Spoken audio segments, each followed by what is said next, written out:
হচ্ছে sir live. হুম।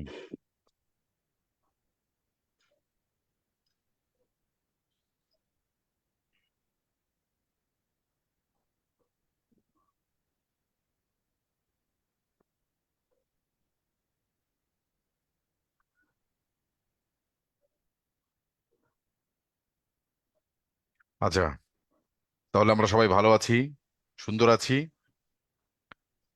আজকে আমাদের রোডম্যাপ টু মেমোরাইজিং পার্ট একটা খুবই গুরুত্বপূর্ণ একটা ইস্যু, যেটা বলার অপেক্ষা রাখে না। আমাদের ধরো হুম, এই মেমোরাইজিং পার্টটা যে আমাদের প্রিলিমিনারি এমসিকিউতেই কাজে দেয়, শুধু তা নয়, উম, আমাদের রিটেন পরীক্ষাতেও অনেকাংশেই কাজে লাগে।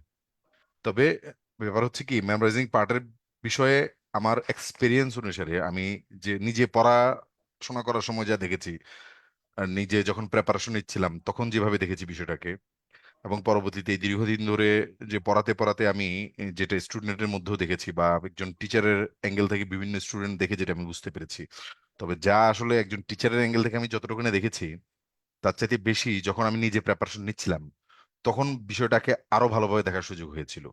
কিছু বিষয় আসলে একজন টিচারের এন্ড থেকে সবচেয়ে বেশি ভালো বোঝা যায়, আবার কিছু বিষয় একজন স্টুডেন্টের এন্ড থেকে বেশি ভালো বোঝা যায়। তো আজকে আমি তোমাদেরকে যেই উপদেশ, ঠিক বলার রাইট আমি রাখি কিনা আমি জানি না, ধরো যে সকল বিষয়ে আমি তোমাদের সাথে ডিসকাশন করব, এগুলা সবই হচ্ছে আমার মানে স্টুডেন্ট হিসেবে আমি কিভাবে ব্যাপারটাকে দেখেছি সেই বিষয়টাই আমি আলোচনা করার চেষ্টা করব। একজন স্টুডেন্টের আই থেকে, একজন স্টুডেন্টের শো থেকে আমি ব্যাপারটা বলার, আলোচনা করার চেষ্টা করব। তো প্রথমত ধরো যে ভোকাবুলারি বা মেমোরাইজিং পার্টের মধ্যে ইংরেজির কোন কোন বিষয়গুলো আছে, কোন কোন টপিকগুলা মেমোরাইজিং পার্টের অন্তর্ভুক্ত, যেগুলো তুমি আসলে চোখ বন্ধ করে গুছিয়ে একটা গুছানো প্রস্তুতি নেওয়া উচিত, যেগুলোর বিষয় সেগুলো আসলে কে কারা। চলো তাদেরকে একটু দেখে আসি আগে।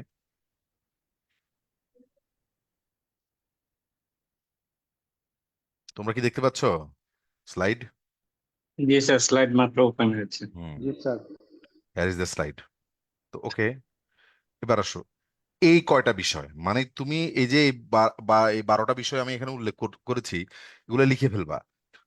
মানে তোমার টেমপ্লেটের মধ্যে থাকবে, বা না লিখলেও তোমরা তো স্লাইড পরবর্তীতে পাচ্ছ এটা, তো সেখানে তোমরা দেখতে পাবা যে এই এই ব্যাপারগুলোর দিকেই তুমি আলাদাভাবে নজর রাখবা, যে এগুলো আমার মেমোরাইজিং পার্ট, এগুলোর কোনটা কদ্দূর পর্যন্ত আমার হয়েছে, কোনটা কদ্দূর পর্যন্ত হয়েছে, কোনটা কোন সোর্স থেকে পড়তেছি, কোনটা কোন জায়গা থেকে আমি রিভিশন দিব, আমি রিভিউ করতে থাকবো কোন জায়গা থেকে, এগুলা সবই সুনির্দিষ্ট করে গুছানো থাকবে। আচ্ছা, কি কি আছে দেখো। Word meaning, phrase and idiom, যেটাকে বলি আসলে মূলত এটা হচ্ছে idioms. Idioms, one word substitution, মানে এক কথায় প্রকাশ। ওই যে মৌমাছি পালন বিদ্যা, তারপরে হচ্ছে রেশম চাষ বিদ্যা, শুনছো না এরকম? বলো, যে জি স্যার। সবকিছুকে সবাইকে ভালোবাসে, যে যা পায় তা খায়, এরকম টাইপের আর কি। তো এই যে এই বিষয়গুলো যে ওয়ান ওয়ার্ড সাবস্টিটিউশন, এগুলা পরীক্ষা আসে। সিনোনিম অ্যান্টোনিম তো আসেই, এবং পড়তে থাকো, আসে পরীক্ষা আসে। এটা তো আর বলার অপেক্ষা রাখে না বিষয়টা কি। স্পেলিং পরীক্ষা আসে। অ্যাপ্রোপ্রিয়েট প্রেপোজিশন, সেটা প্রেপোজিশনের জন্য আলাদা তোমাদের দুইটা ক্লাস আমার আছে, তবে সেটা অ্যাপ্রোপ্রিয়েট প্রেপোজিশন না। অ্যাপ্রোপ্রিয়েট প্রেপোজিশনেরই মতো করেই ওখানে ধরো বিভিন্ন কনফিউজিং প্রেপোজিশন গুলা আমরা আলাদা করে ওখানে বোঝার চেষ্টা করব, এবং সেই দুইটা ক্লাসও আমাদের অনেক ইফেক্টিভ হবে। সেটা প্রেপোজিশনের জন্য আলাদা ক্লাস, কিন্তু এটার সাথে আর এটা মিলাবে না। এখান থেকে কিছু কিছু ব্যাপার ওখানে কমন হয়ে যাবে, বাট সেটা অন্য বিষয়। সেটা কিছু বিষয়ে আমাদের কনফিউশন তৈরি হয় এই অ্যাপ্রোপ্রিয়েট প্রেপোজিশনেরই, কিন্তু বেশিরভাগ ব্যাপারই আমাদের মুখস্থই করতে হয়। তো সেই জন্য অ্যাপ্রোপ্রিয়েট প্রেপোজিশন তোমাকে এটাকে মুখস্থের সাইডে রাখতে হবে। গ্রুপ ভার্বস, হ্যাঁ, নাউনের সাথে প্রেপোজিশন যোগে অ্যাপ্রোপ্রিয়েট প্রেপোজিশন হয়, অ্যাডজেক্টিভের সাথে হয়, আবার ভার্বের সাথে হয়। কিন্তু গ্রুপ ভার্ব ব্যাপারটা হচ্ছে ধরো একই ভার্বের সাথে দেখো, আমি আবার ব্যাপারটা বুঝিয়ে বলি। অ্যাপ্রোপ্রিয়েট প্রেপোজিশন কিন্তু তিনটার সাথে হয়, নাউনের সাথে হয়, অ্যাডজেক্টিভের সাথে হয়, আরেকটা কি বলতো, ভার্বের সাথে হয়। এ কথা বুঝতে পেরেছো? নাউন, জি অ্যাডজেক্টিভ, স্যার। ভার্ব। তো ভার্বের সাথে তো হয়ই, এটা আবার এখানে কেন আসছে? হ্যাঁ, এটা তুমি গ্রুপ ভার্বটাকে এর অংশও ধরতে পারো, কিন্তু এটাকে আমি আলাদা করে নিয়ে এসেছি এই কারণে যে কিছু ভার্ব আছে যাদের সাথে একটা প্রেপোজিশন যুক্ত হয়ে সেই ভার্বটার অর্থের ডাইমেনশনটা চেঞ্জ করে দেয়। একদম এরকম সিরিয়ালি ধরো 7-8টা অর্থ হইতে পারে একটা একক ভার্বের। ভার্ব একটা, কিন্তু এর 7-8টা পর্যন্ত মিনিং হতে পারে প্রিপোজিশনের উপর ডিপেন্ড করে। তো সেটার জন্য আলাদা একটা সেগমেন্ট। এরপরে নাম্বার, জেন্ডার। তো নাম্বার ধরো গার্ল, গার্লস, বয়, বয়েজ, ওয়াইফ, ওয়াইভস, গুলো পড়ো ফাইন। ওয়াই থাকলে এস হয়, তারপরে এর আগে কনসোনেন্ট থাকলে ভাওয়েল থাকলে ওয়াই উঠে গিয়ে আই এস হয়। এই যে ব্যাপারগুলা, এগুলো পড়ো, অসুবিধা নেই, বইপত্রে যা আছে তা পড়ো, সমস্যা আমি বলতেছি না। বাট তোমাদের পরীক্ষা আসবে হচ্ছে এজেন্ডা, এজেন্ডাম। কথা বুঝতে পেরেছো? মেমোরেন্ডা, মেমোরেন্ডাম, ওগুলা মানে বিদেশি ভাষার শব্দ যেগুলা। এই যে বয়, গার্লস, এগুলো হচ্ছে ওদের দেশি ভাষার শব্দ।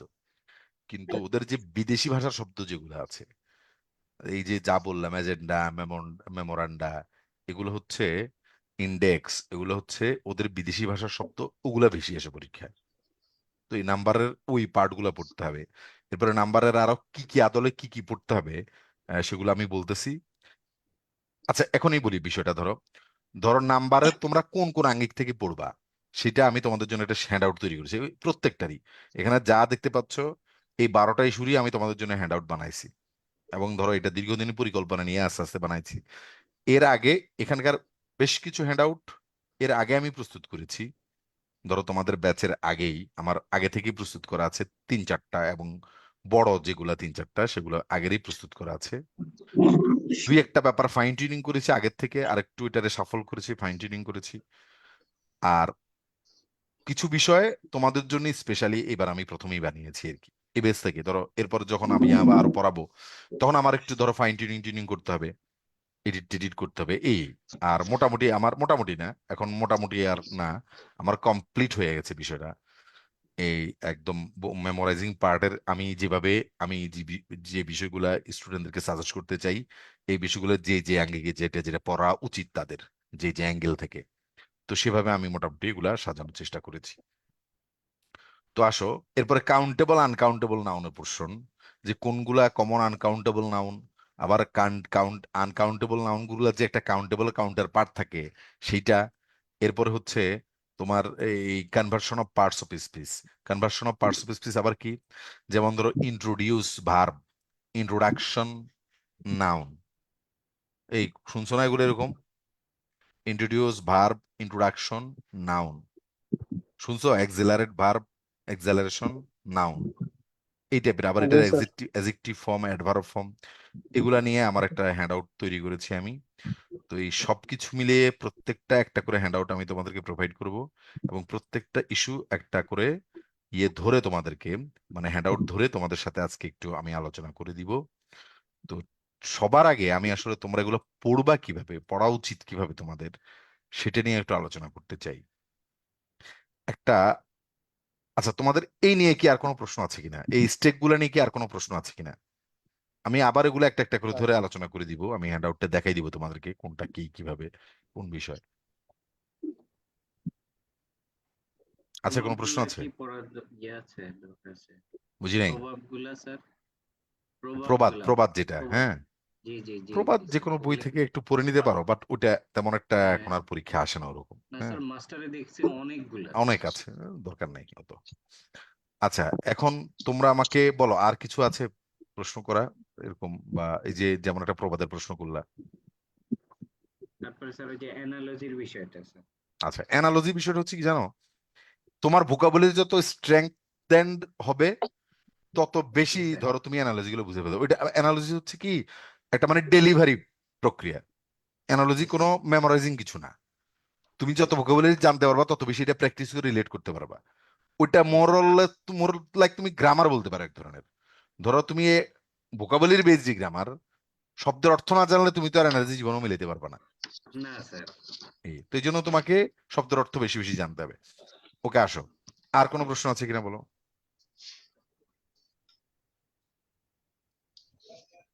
ওকে, তাইলে এবার আমি একটু যাই। দেখো এখানে তোমরা যারা নতুন শুরু করেছো, আমি তাদের কথা বলছি না, যারা নতুন শুরু করেছো তারা তারা এই জগৎটা এখনো ওইভাবে ভালো করে দেখে উঠতে পারো নাই, বুঝে উঠতে পারো নাই, দুই একটা পরীক্ষা যারা দাও নাই এখনো, আমি তাদের কথা বলছি না।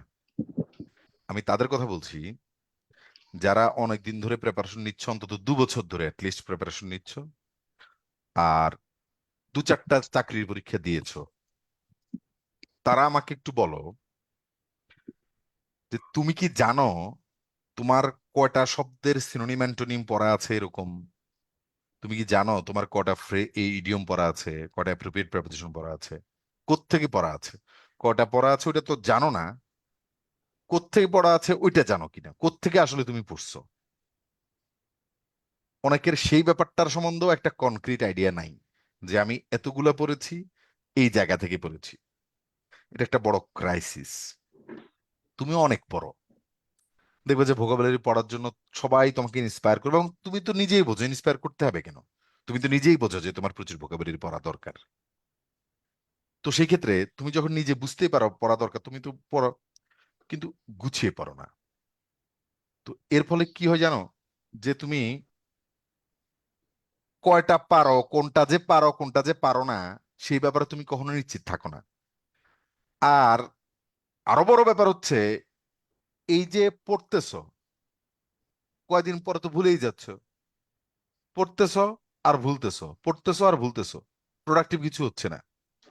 এই যে ভুলতেছো, ভুলাগুলার মধ্যে দুই একটা কোনটা মনে আছে ওই ব্যাপারেও তুমি শিওর না। একটা যে মনে আছে ওইটাও তুমি শিওর না আসলে, এটা যে তোমার মনে আছে। দেখবো যে পরীক্ষার হল থেকে বেরিয়ে মনে পড়ে, অথবা অন্য কোথাও দেখলে মনে পড়ে, "ও, এটা তো আমি পারি।" আবার মনে হয় যে একদিন মনে হয় যে পারো না। তোমরা কি আমার এই কথাটার সাথে রিলেট করতে পেরেছো? নিজেকে বলো। জি স্যার। অনেক সময় মনে হয় এরকম। জি একদম স্যার। এরকমই ঘটনা ঘটে। কারণ তোমার এই ব্যাপারে আলাদা কোনো একটা সাইন্টিফিক ওয়েতে, সেটা ধরো দুর্বল সায়েন্স হোক আর সবল সায়েন্স হোক, একটা কৌশলগত স্ট্র্যাটেজিক্যাল পদ্ধতিতে সেই জায়গাটাতে তুমি কোনো কোনো কাজ করো নাই, এরকম ইমোশনাল একটা কাজ করে বসে আছো। যে পড়ো নাই একদম, আমি এটা বলছি না, পড়ছো কিন্তু লাভ হচ্ছে না, মনে থাকছে না, লাভ লাভ কি রে, পড়ে লাভ কি? এই মনে থাকছে না ধাপেরই প্রথম যে কথাটা আমি তোমাদের স্ট্রাইক করতে চাই, আমি একদম ব্যাপারটা ধরো আমার বলার জন্য বলতেছি না, আমি তোমাদেরকে একদম ফোর্স করছি, ব্যাপারে প্রেসার দিচ্ছি। কখনো এই ধরনের মানসিকতা রাখবা না। অনেকেই তোমরা এই ভুলটা করো, অনেকেই এই ভুলটা করো, এই বিসিএস এর প্রিপারেশন বা চাকরি প্রিপারেশন নিতে এসে এই ভুলটা শুরুতেই করো। সেটা হচ্ছে একটা সাইকোলজিক্যাল টেমপ্লেট সেট করো মাথার মধ্যে, একটা নোশন সেট করো যে ইউ ক্যানট রিমেম্বার, তোমার মনে থাকে না। এটা বলো, নিজেই বলো, এবং খুব মাঝে মাঝে খুব আয়েশ করার জন্য বলো, মাঝে মাঝে ফান করেও বলো, বা ফান করার চাইতে হয়তো একটু ধরো ডিসক্লেইমার নেয়ার জন্য বলো আর কি। যে ধরো মনে থাকে না, অনেকেই পড়াশোনা কম করো, পড়াশোনা করতে পারো না, করছো যে কোনো কারণে করো না, করতে পারছো না, শেষ পর্যন্ত এইটার দোষ দিয়ে দাও যে ও পড়ি অনেক মনে থাকে না। খুবই বাজে একটা মুভ নিচ্ছ, নিজের অজান্তেই নিজের বিশাল ক্ষতি করে ফেলতেছো এই এই কাজটা করে। Never do this. একটা কথা মনে রাখবা ভাই, তুমি কমপ্লিট একজন তুমি না। ওই যে একটা গান শুনেছো না, তোমার ঘরে বসত করে কয়জন এমন জানো না। তোমার ঘরে আসলে যে কত কত ইনস্টিংক্টের বসবাস তুমি কল্পনা করতে পারবে না। এর কিছু ইনস্টিংক্ট একদম তোমার ভিতরে বিল্ট ইন হয়ে বসে আছে, যে তুমি যা যা ইনফরমেশন দাও সে সেই মতো করে তোমাকে রেডি করে। তুমি কি কি ইনফরমেশন দিবা, তোমার অবচেতন ভাবে তোমাকে সে প্রস্তুত করে তোলে। তোমার ভিতরে তুমি যেটাকে ভালো বলে, ওই যে শেক্সপিয়ার বলছে না, there is nothing good or bad in this universe, thinking makes it so. আমি বলতেছি না যে কোনটা ভালো ভাই কোনটা খারাপ তোমার, তুমি তো একটা জিনিসকে ভালো মনে করো, আবার সেই ভালোটা যে আরেকজনের কাছে ভালো তা তো না হইতে পারে। কিন্তু তোমার কাছে তো ভাই তোমার তোমার ভালোটা ভালো, তোমার কাছে তো তোমার খারাপটা খারাপ। মাঝে মাঝে দেখবা যে তুমি বোঝো এটা খারাপ, তুমি বোঝো এটা খারাপ হচ্ছে, যা করতেছে এটা ঠিক হচ্ছে না, তারপরও তোমার ভালো ইনস্টিংটা ওইটার সাথে পেরে উঠতেছে না। তুমি ঠিকই বুঝে শুনেও খারাপ কাজটা করতেছো, বুঝেও খারাপ কাজটা করতেছো। কিন্তু এমন না যে আমি বুঝি না, আমি বুঝতে পারিনি ব্যাপারটা না। তুমি বুঝো, বুঝেও খারাপ কাজটা করে ফেলতেছো, কারণ তোমার ভালো ইনস্টিংটা খারাপটার সাথে পেরে উঠতেছে না। সে অনেক শক্তিশালী ওইখানে, তোমাকে দেখো নিয়ন্ত্রণ করতেছে। তাহলে তুমি আসলে একেবারে তোমার ভিতরে তোমার নিজের প্রতি অটোক্রেসি নাই, যে তুমি তোমাকে একদম গভর্ন করে ফেলতে পারবা। না না, তোমার এখানে না না বিদ্রোহ বিদ্রোহ হয় তোমার ভিতরেই, তোমার সাথেই তোমার বিদ্রোহ হয়, তোমার খারাপ ইনস্টিংক্টের সাথে ভালো ইনস্টিংক্টের বিদ্রোহ হয়। এভাবেই আমরা মানুষ চলি, আমাদের এভাবেই চলে। কেউ ভালো ইনস্টিংক্ট খারাপ ইনস্টিংক্টকে দমন করতে পারে, আর সে তার তখন প্রেজেন্টেশন হয় একরকম, আবার আমার প্রেজেন্টেশন হয় আরেক রকম। বিষয়টা এরকম। তো এই যে তুমি বলো না যে আমার মনে থাকে না, তোমার ইনফরমেশন সিস্টেম এই জিনিসটা নেয়, এবং আস্তে আস্তে এটা এত বেশি শক্তিশালী হয় যে ধরো তুমি দেখো, মনে করার জন্য আমরা আমরা সবাই মোটামুটি স্ট্রাগল করি। একটা বই পড়লে দেখবা যে বাংলা মিলাই দেখো, যারা পড়াশোনা করো আর কি তারা এটা বুঝবা। আর যারা একদম পড়াশোনা করতেছই না, ভাই আমার কথায় মনে কিছু নিও না ভাই, আমি তোমাদের বড় ভাইয়ের মতো। আমি ওই যে ওই হুজুর বলছে না, মুরব্বি মুরব্বি, আমি তোমাদের মুরব্বির মতো, তাই না? তো এখন কিছু বিষয়ে একটু ধরো না স্যার, আপনার কথার কথাগুলো আমরা টোন। খুবই মানে হ্যাঁ, শ্রদ্ধার সাথে নিচ্ছি, মানে এরকম। আচ্ছা, আমি আমি খুব অনার্ড ভাই। কিছু বিষয় একটু ধরো অথরিটি নিয়ে কথা বলতে হয়। এই এই কিছু প্রেজেন্টেশনের ধরনই এরকম যে একটু অথরিটি নিয়ে কথা না বললে বিষয়টা আসলে কানে পৌঁছায় না। এই জন্য আমি এই জায়গায় একটু অথরিটি নিয়েই বলতেছি। তো যেটা বলতেছিলাম যে যারা পড়ো না ওরা তো পড়োই না। আমি এখন কি বলতেছি যে তুমি এটা বুঝতে পারবে না। এইসব বিষয় তখনই তুমি সম্মুখীন হবা যখন তুমি পড়াশোনা শুরু করবা। আমার এই কথাগুলো পড়াশোনা হলোদের জন্য। কথা বুঝতে পেরেছো? তো আমি পড়াশোনা নিয়েও কথা বলবো। এখন আপাতত এই মনে রাখার ব্যাপারটা নিয়ে কথা বলি। ধরো তুমি একটা গাইড বই পড়তেছো, বাংলা যে কোনো একটা বই পড়তেছো, অথবা সাধারণ জ্ঞানের যে কোনো একটা বই, কারেন্ট অ্যাফেয়ার্স কিছু একটা পড়তেছো।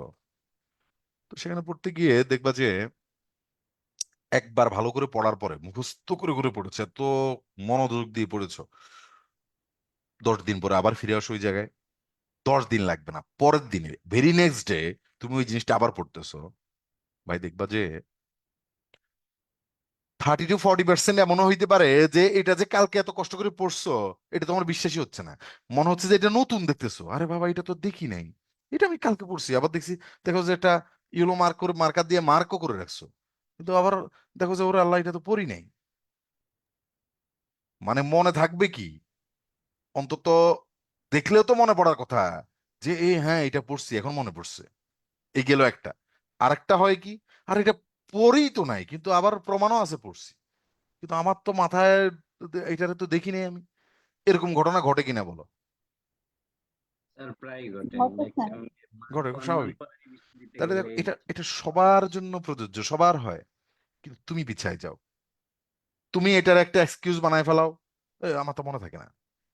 তখন এই তোমার ভিতরকার ইনস্টিং তোমাকে ইনফরমেশন দেওয়া শুরু করে যে মনে থাকে না, মনে থাকে না, ওর তো মনে থাকে না।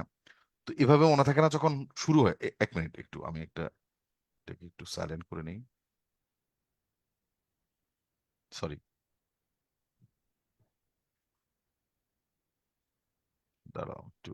আরে খোদার, তাড়াতাড়ি করতে গেলে বুঝছো এলোমেলো লাগে সবকিছু। ওকে, হয়ে গেছে। তো যেটা বলতেছিলাম যে কোথায় যেন আছি ভাই বলো তো। ও আচ্ছা, মনে থাকে না বিষয়ে। তো তুমি তোমার যখন সে ইয়ে দেয়, তোমার ভিতর থেকে ইনফরমেশন দেয়, মেসেজ দেয় তোমাকে, হ্যাঁ, যে এই তোর তো মনে থাকে না, তখন তুমিও আরো বেশি ইন্সপায়ার্ড হয়, আমার মনে থাকে না এই জন্য।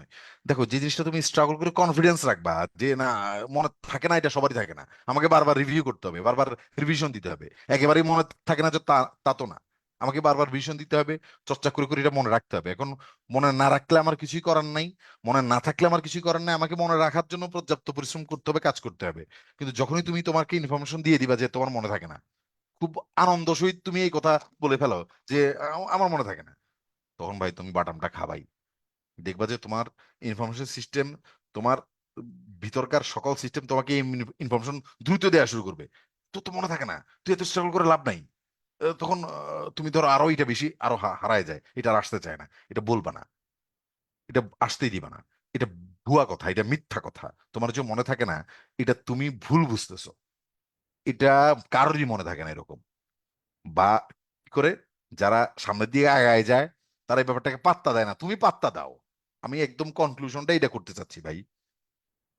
যারা ফ্রন্ট লাইনে আগায় যায়, সামনের দিকে প্রসিড হয়, সেগুলোকে পাত্তা দেয় না, এই মনে থাকে থাকে না ব্যাপারকে পাত্তা দেয় না। সে ওইটাকে ওভারকাম করার চেষ্টা করে, মনে থাকে না আবার রিভিশন দেয়, আবার রিভিশন দেয়, কয়েকবার রিভিশন দেয়, দিতে দিতে সেইটাকে ওভারকাম করে ফেলে। কিন্তু তুমি এটাকে পাত্তা দিয়া তুমি বাদামটা খাও। তাইলে প্রথম মাথায় রাখবা, মাথা থেকে এই নেগেটিভ সফটওয়্যারটা ছেড়ে ফেলো। এটা আসতেই দিবে না, এটা তোমার ক্ষতি করে ব্যাপক। বলবাই না, এটা রিল্যাক্স রাখার জন্য বলো, এটা নিজেকে নিজের কাছে নিজে একটা ডিসক্লেইমার দেওয়ার জন্য বলো, এটা বলাই যাবে না। এই কথা শুরুর প্রিপারেশনের আগে, প্রিপারেশন শুরু করার আগে শুরুতেই যে কাজটা করবা, এটাকে ঝেঁটিয়ে বিদায় করবা, যে মনে থাকে না টাকা না এটা জীবনেও বলবো না, মনে থাকে, এবং আমাকে বারবার রিভিশন দিয়ে দিয়ে বিষয়টা ঠিক করে ফেলতে হবে। Revision is preparation. আজকে থেকে সবসময় মনে রাখবা, যারা পড়াশোনা করো না তারা শোনো এবার, যারা পড়াশোনা করো তারা তো বোঝোই, জানোই, যারা পড়াশোনা করো না তারা এবার মনোযোগ দিয়ে শোনো।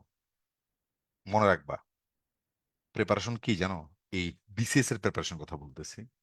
Revision is preparation. The more you revise, the more you're prepared. যারা আগে আমার ক্লাস টাস করেছো তারা হয়তো স্যার তো এইসব কথা বলছেন আমাদের সাথে, আরে ভাই এখন নতুন স্টুডেন্ট আছেন আমার, আমি তাদের জন্য বলছি, তোমার তো রিপিট ক্লাস এটা, বা এই ক্লাসগুলো তো তোমার রিপিট হচ্ছে, তো ডোন্ট গেট বদার্ড প্লিজ। তো আমি যেটা বলতেছিলাম, একটু তোমরা ওইটা ওইটা মাথায় রাখো, যে রিভিশন ইজ প্রিপারেশন। তোমার প্রিপারেশন কেমন তুমি কিভাবে বুঝবা?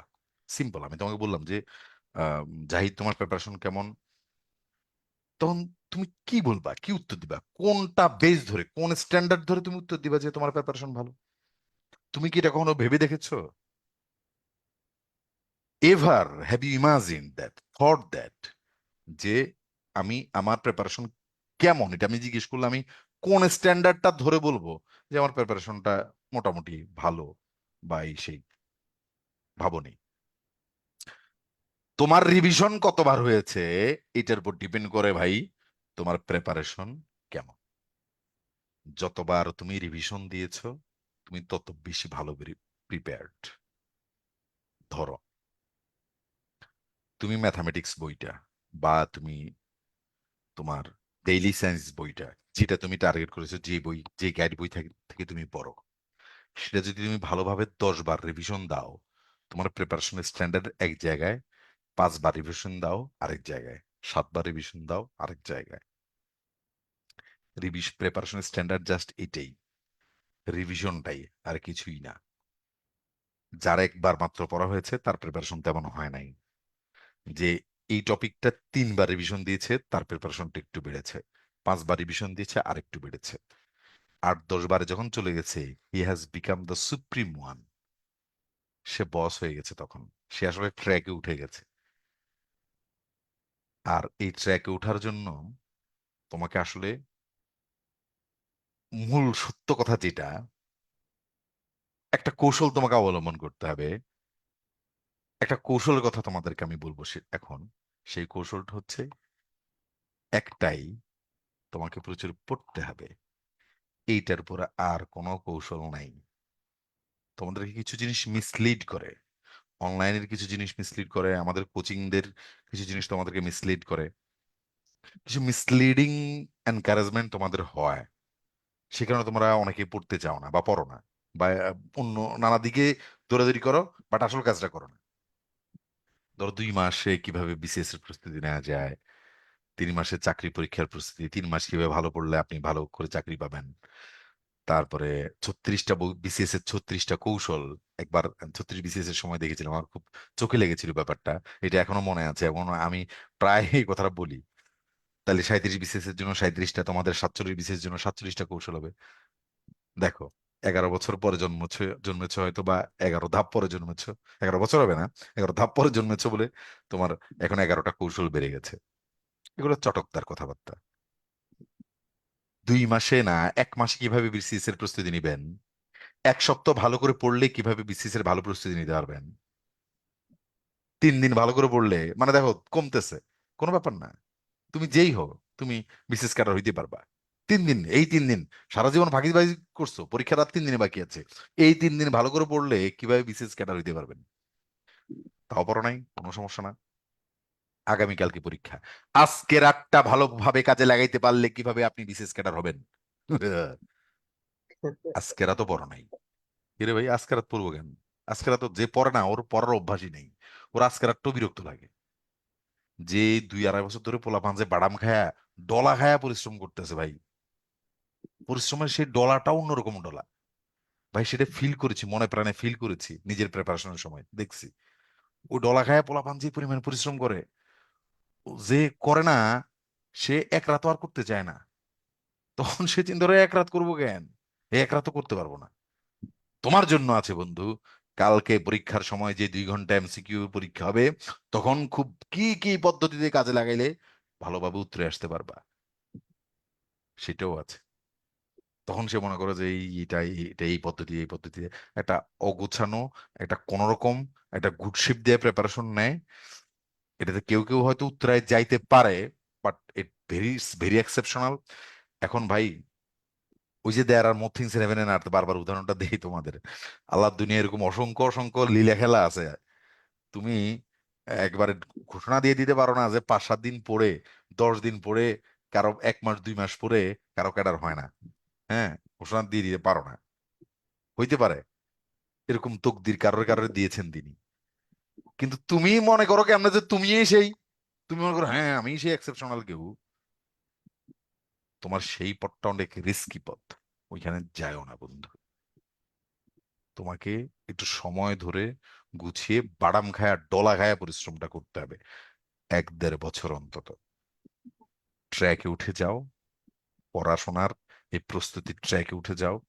যা যা টপিক নির্ধারণ করেছো তা অন্তত যেন তোমার ডিজায়ার্ড এক্সামের আগে 10-12 বার করে রিভিশন হয়।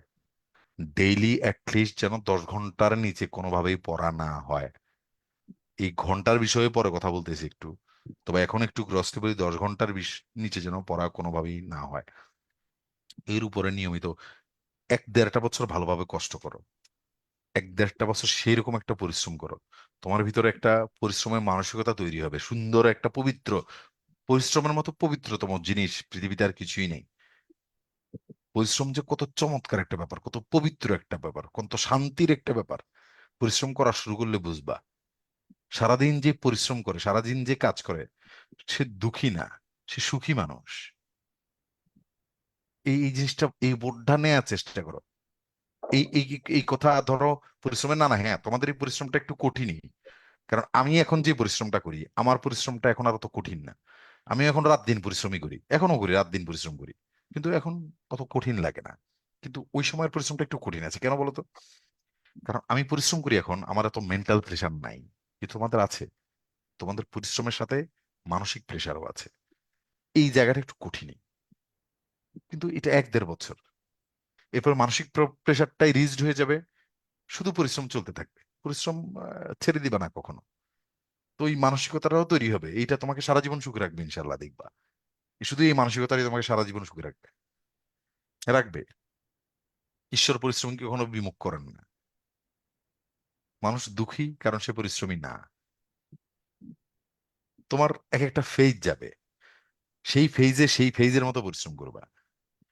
তোমার এখন এই ফেজটা হচ্ছে মানসিক একটা প্রেসার প্লাস এই তোমার যে পরিশ্রম, সেটা মিলিয়ে একটা কম্বোতে ওয়েতে তোমাকে পরিশ্রম করা, এই সময়টা যাচ্ছে তার।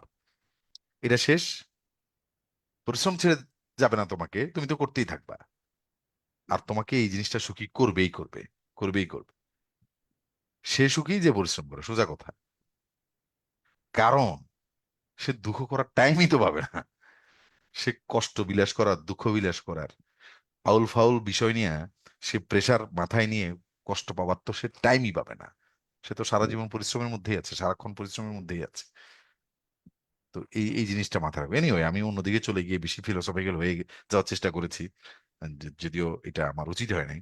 আমি তোমাদের জায়গায় থাকি, পরিশ্রম করবা, একটু মানসিক চলুন প্রেশার স্যার আছে, চলুন। বাট 1-1.5 বছর, 1 বছর 1.5 বছর 2 বছর। এবং জানো, এই বিসিএস প্রিপারেশনের, চাকরি পরীক্ষার প্রিপারেশনের শুরুর দিকটা, শুরুর পরিশ্রমটা একটু কঠিন, একটু মনোটোনাসও লাগতে পারে হয়তো, বাট এটাকে নানাভাবে আনন্দপূর্ণ করে নিতে হবে। কৌশলে পরিশ্রমটাকে আনন্দপূর্ণ করে নিতে হবে, ওইটা হচ্ছে কৌশল। কিরকম আমি তোমাদেরকে আইডিয়া দিচ্ছি। কিন্তু এরপরে ধরো তুমি 1.5-2 বছর ধরে পড়বে না, প্রথম 6 মাস যে কষ্টটা হবে না, পরের 1 বছর 1.5 বছর তো কষ্ট হবে না, ভালো লাগবে, তো এনজয় করবা। দারুণ এনজয় করবা।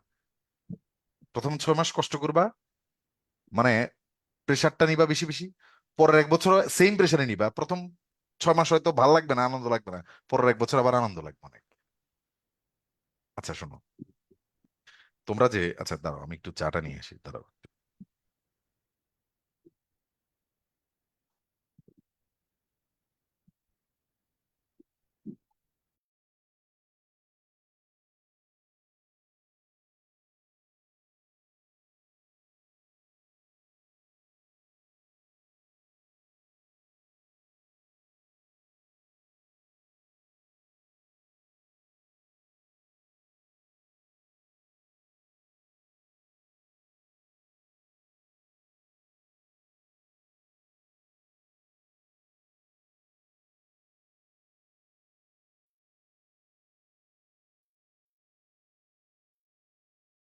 হুম, হ্যালো, আছো তোমরা? জি স্যার। জি স্যার। প্রথম 6 মাস কেন বিরক্তিটা লাগে? ধরো তুমি সায়েন্সের স্টুডেন্ট না, তখন ডেইলি সায়েন্স তোমাকে খুবই পড়ায়। আবার তুমি ভালো সায়েন্সের স্টুডেন্ট, ইংরেজি একটু কম পারো, তখন এই জায়গাটা তোমাকে ট্যাকেল দিতে অনেক কষ্ট হয়। বা ইংরেজি ভালো পারো, সাধারণ জ্ঞানে তোমার সমস্যা হচ্ছে, এগুলাকে তুমি তোমার সাথে, তোমার ইনফরমেশন সিস্টেমের সাথে অ্যাকোয়ার করে নিতে নিতে কিছু দিন একটু হয়তো একটু প্রবলেম হয়, তাই না? আচ্ছা, একটু একটু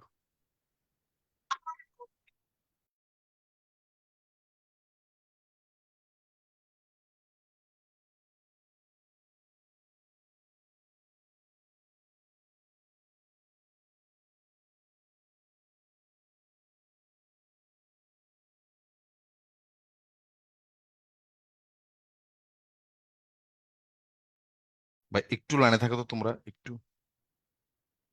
কেউ সম্ভবত আমার ফেসবুক আইডি হ্যাক করার চেষ্টা করতেছি না, আল্লাহ জানে, বুঝছো? কেন স্যার, কি হয়েছে? এই একটা ফেসবুক আইডির কোড আসছে, বুঝছো? এখন কেন হয় এটা, কেমনে রোধ করবো আল্লাহ জানে। আচ্ছা, তো ওই হ্যাঁ, যে আপনার কোন আইডিটা স্যার? কোন ওই জুয়েল রবিন, এইটাই মনে হয়, কি জানি কোনটা আল্লাহ জানে। স্যার আচ্ছা, ডিএক্টিভেট করে দেন। ডিএক্টিভেট করে দিব। জি স্যার, আহ, ইমিডিয়েটলি ডিএক্টিভেট করে দিলে ভালো হয়। আচ্ছা, এটা কেমনে জানি ডিএক্টিভেট করে, ভুলে তো গেছি। পার্সোনাল সেটিংস এ স্যার। সেটিংসে, আচ্ছা যাক, পরে করুক গা, করলে কি সমস্যা নেই, বাদ দাও। ওকে, আমরা ক্লাসে একটু মনোযোগ দিই। ওকে, তো আমি যেটা বলতেছিলাম যে, স্যার ওইটা করলে ওই যে গ্রুপ গুলাতে অ্যাক্সেস পাবে তো স্যার? আচ্ছা পাক, পাইলে পাক, এত যে এত মেধাবী সে একটু গ্রুপে অ্যাক্সেস অ্যাক্সেস পাক, অসুবিধা নেই। ওকে, আচ্ছা পরে পরে আমি দেখবো ক্লাসে। হুম, জি স্যার। যেটা বলতেছিলাম যে, প্রথম যখন তুমি পড়াশোনাটা শুরু করতেছো, নানা ধরনের নানা কিছুতে তোমার স্ট্রাগল হইতে পারে, কিন্তু যখন তোমার একবার এগুলো বুঝে ফেলবা, একবার দুইবার রিভিশন হয়ে যাবে, তখন দেখবা যে অনেক ইজি লাগা শুরু করে। তখন ইজি লাগা শুরু করে, বারবার তুমি তখন যতবার পড়ো, ততবার তোমার পরিচিত জিনিস একাধিকবার রিভিশন হচ্ছে তোমার, তখন ইজি ইজি ফিল হয়। এই জিনিস বারবার মনে পড়তেছে, একটা ইন্সপিরেশন কাজ করে, তখন আর আসলে খারাপ লাগে না। খারাপ লাগার টাইম হচ্ছে প্রথম 6 মাস। ওই সেই 6 মাস আবার লুতুপুতু 6 মাস না, যে ধরো একদিন পড়তেছো, 2 দিন পড়ো না, তারপরে 2 ঘন্টা পড়তেছো, 5 ঘন্টার আর কোনো খবর নাই। ডেলি 3 ঘন্টা পড়ো, 4 ঘন্টা পড়ো, ডেলি 5 ঘন্টা পড়ো, না, এটা প্রিপারেশনের জন্য আদর্শ না ভাই। এই কষ্ট করার চাইতে না করাই ভালো।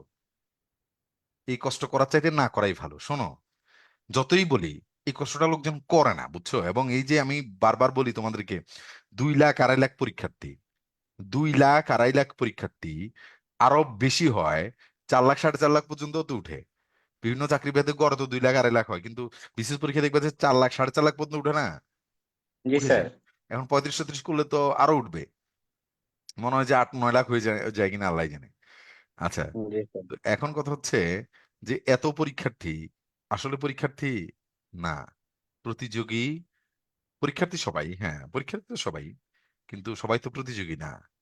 মাত্র কত, 10-12 হাজার 15 হাজার লোক মাত্র প্রতিযোগী। কেন 10-12 হাজার 15 হাজার, কেন এটা অবিশ্বাস্য লাগছে না? অবিশ্বাস্য না। তুমি তোমার চারপাশে দেখো, খুব বেশি লোকজন কিন্তু এই এই মানে পড়াশোনা করতেছে না। তুমি তোমার নিজের দিকে তাকাও না, বেশি ওই দিক সেদিকে তাকাও না, তুমি তোমার নিজের দিকে তাকাও। এই মানে পড়াশোনা করতেছো,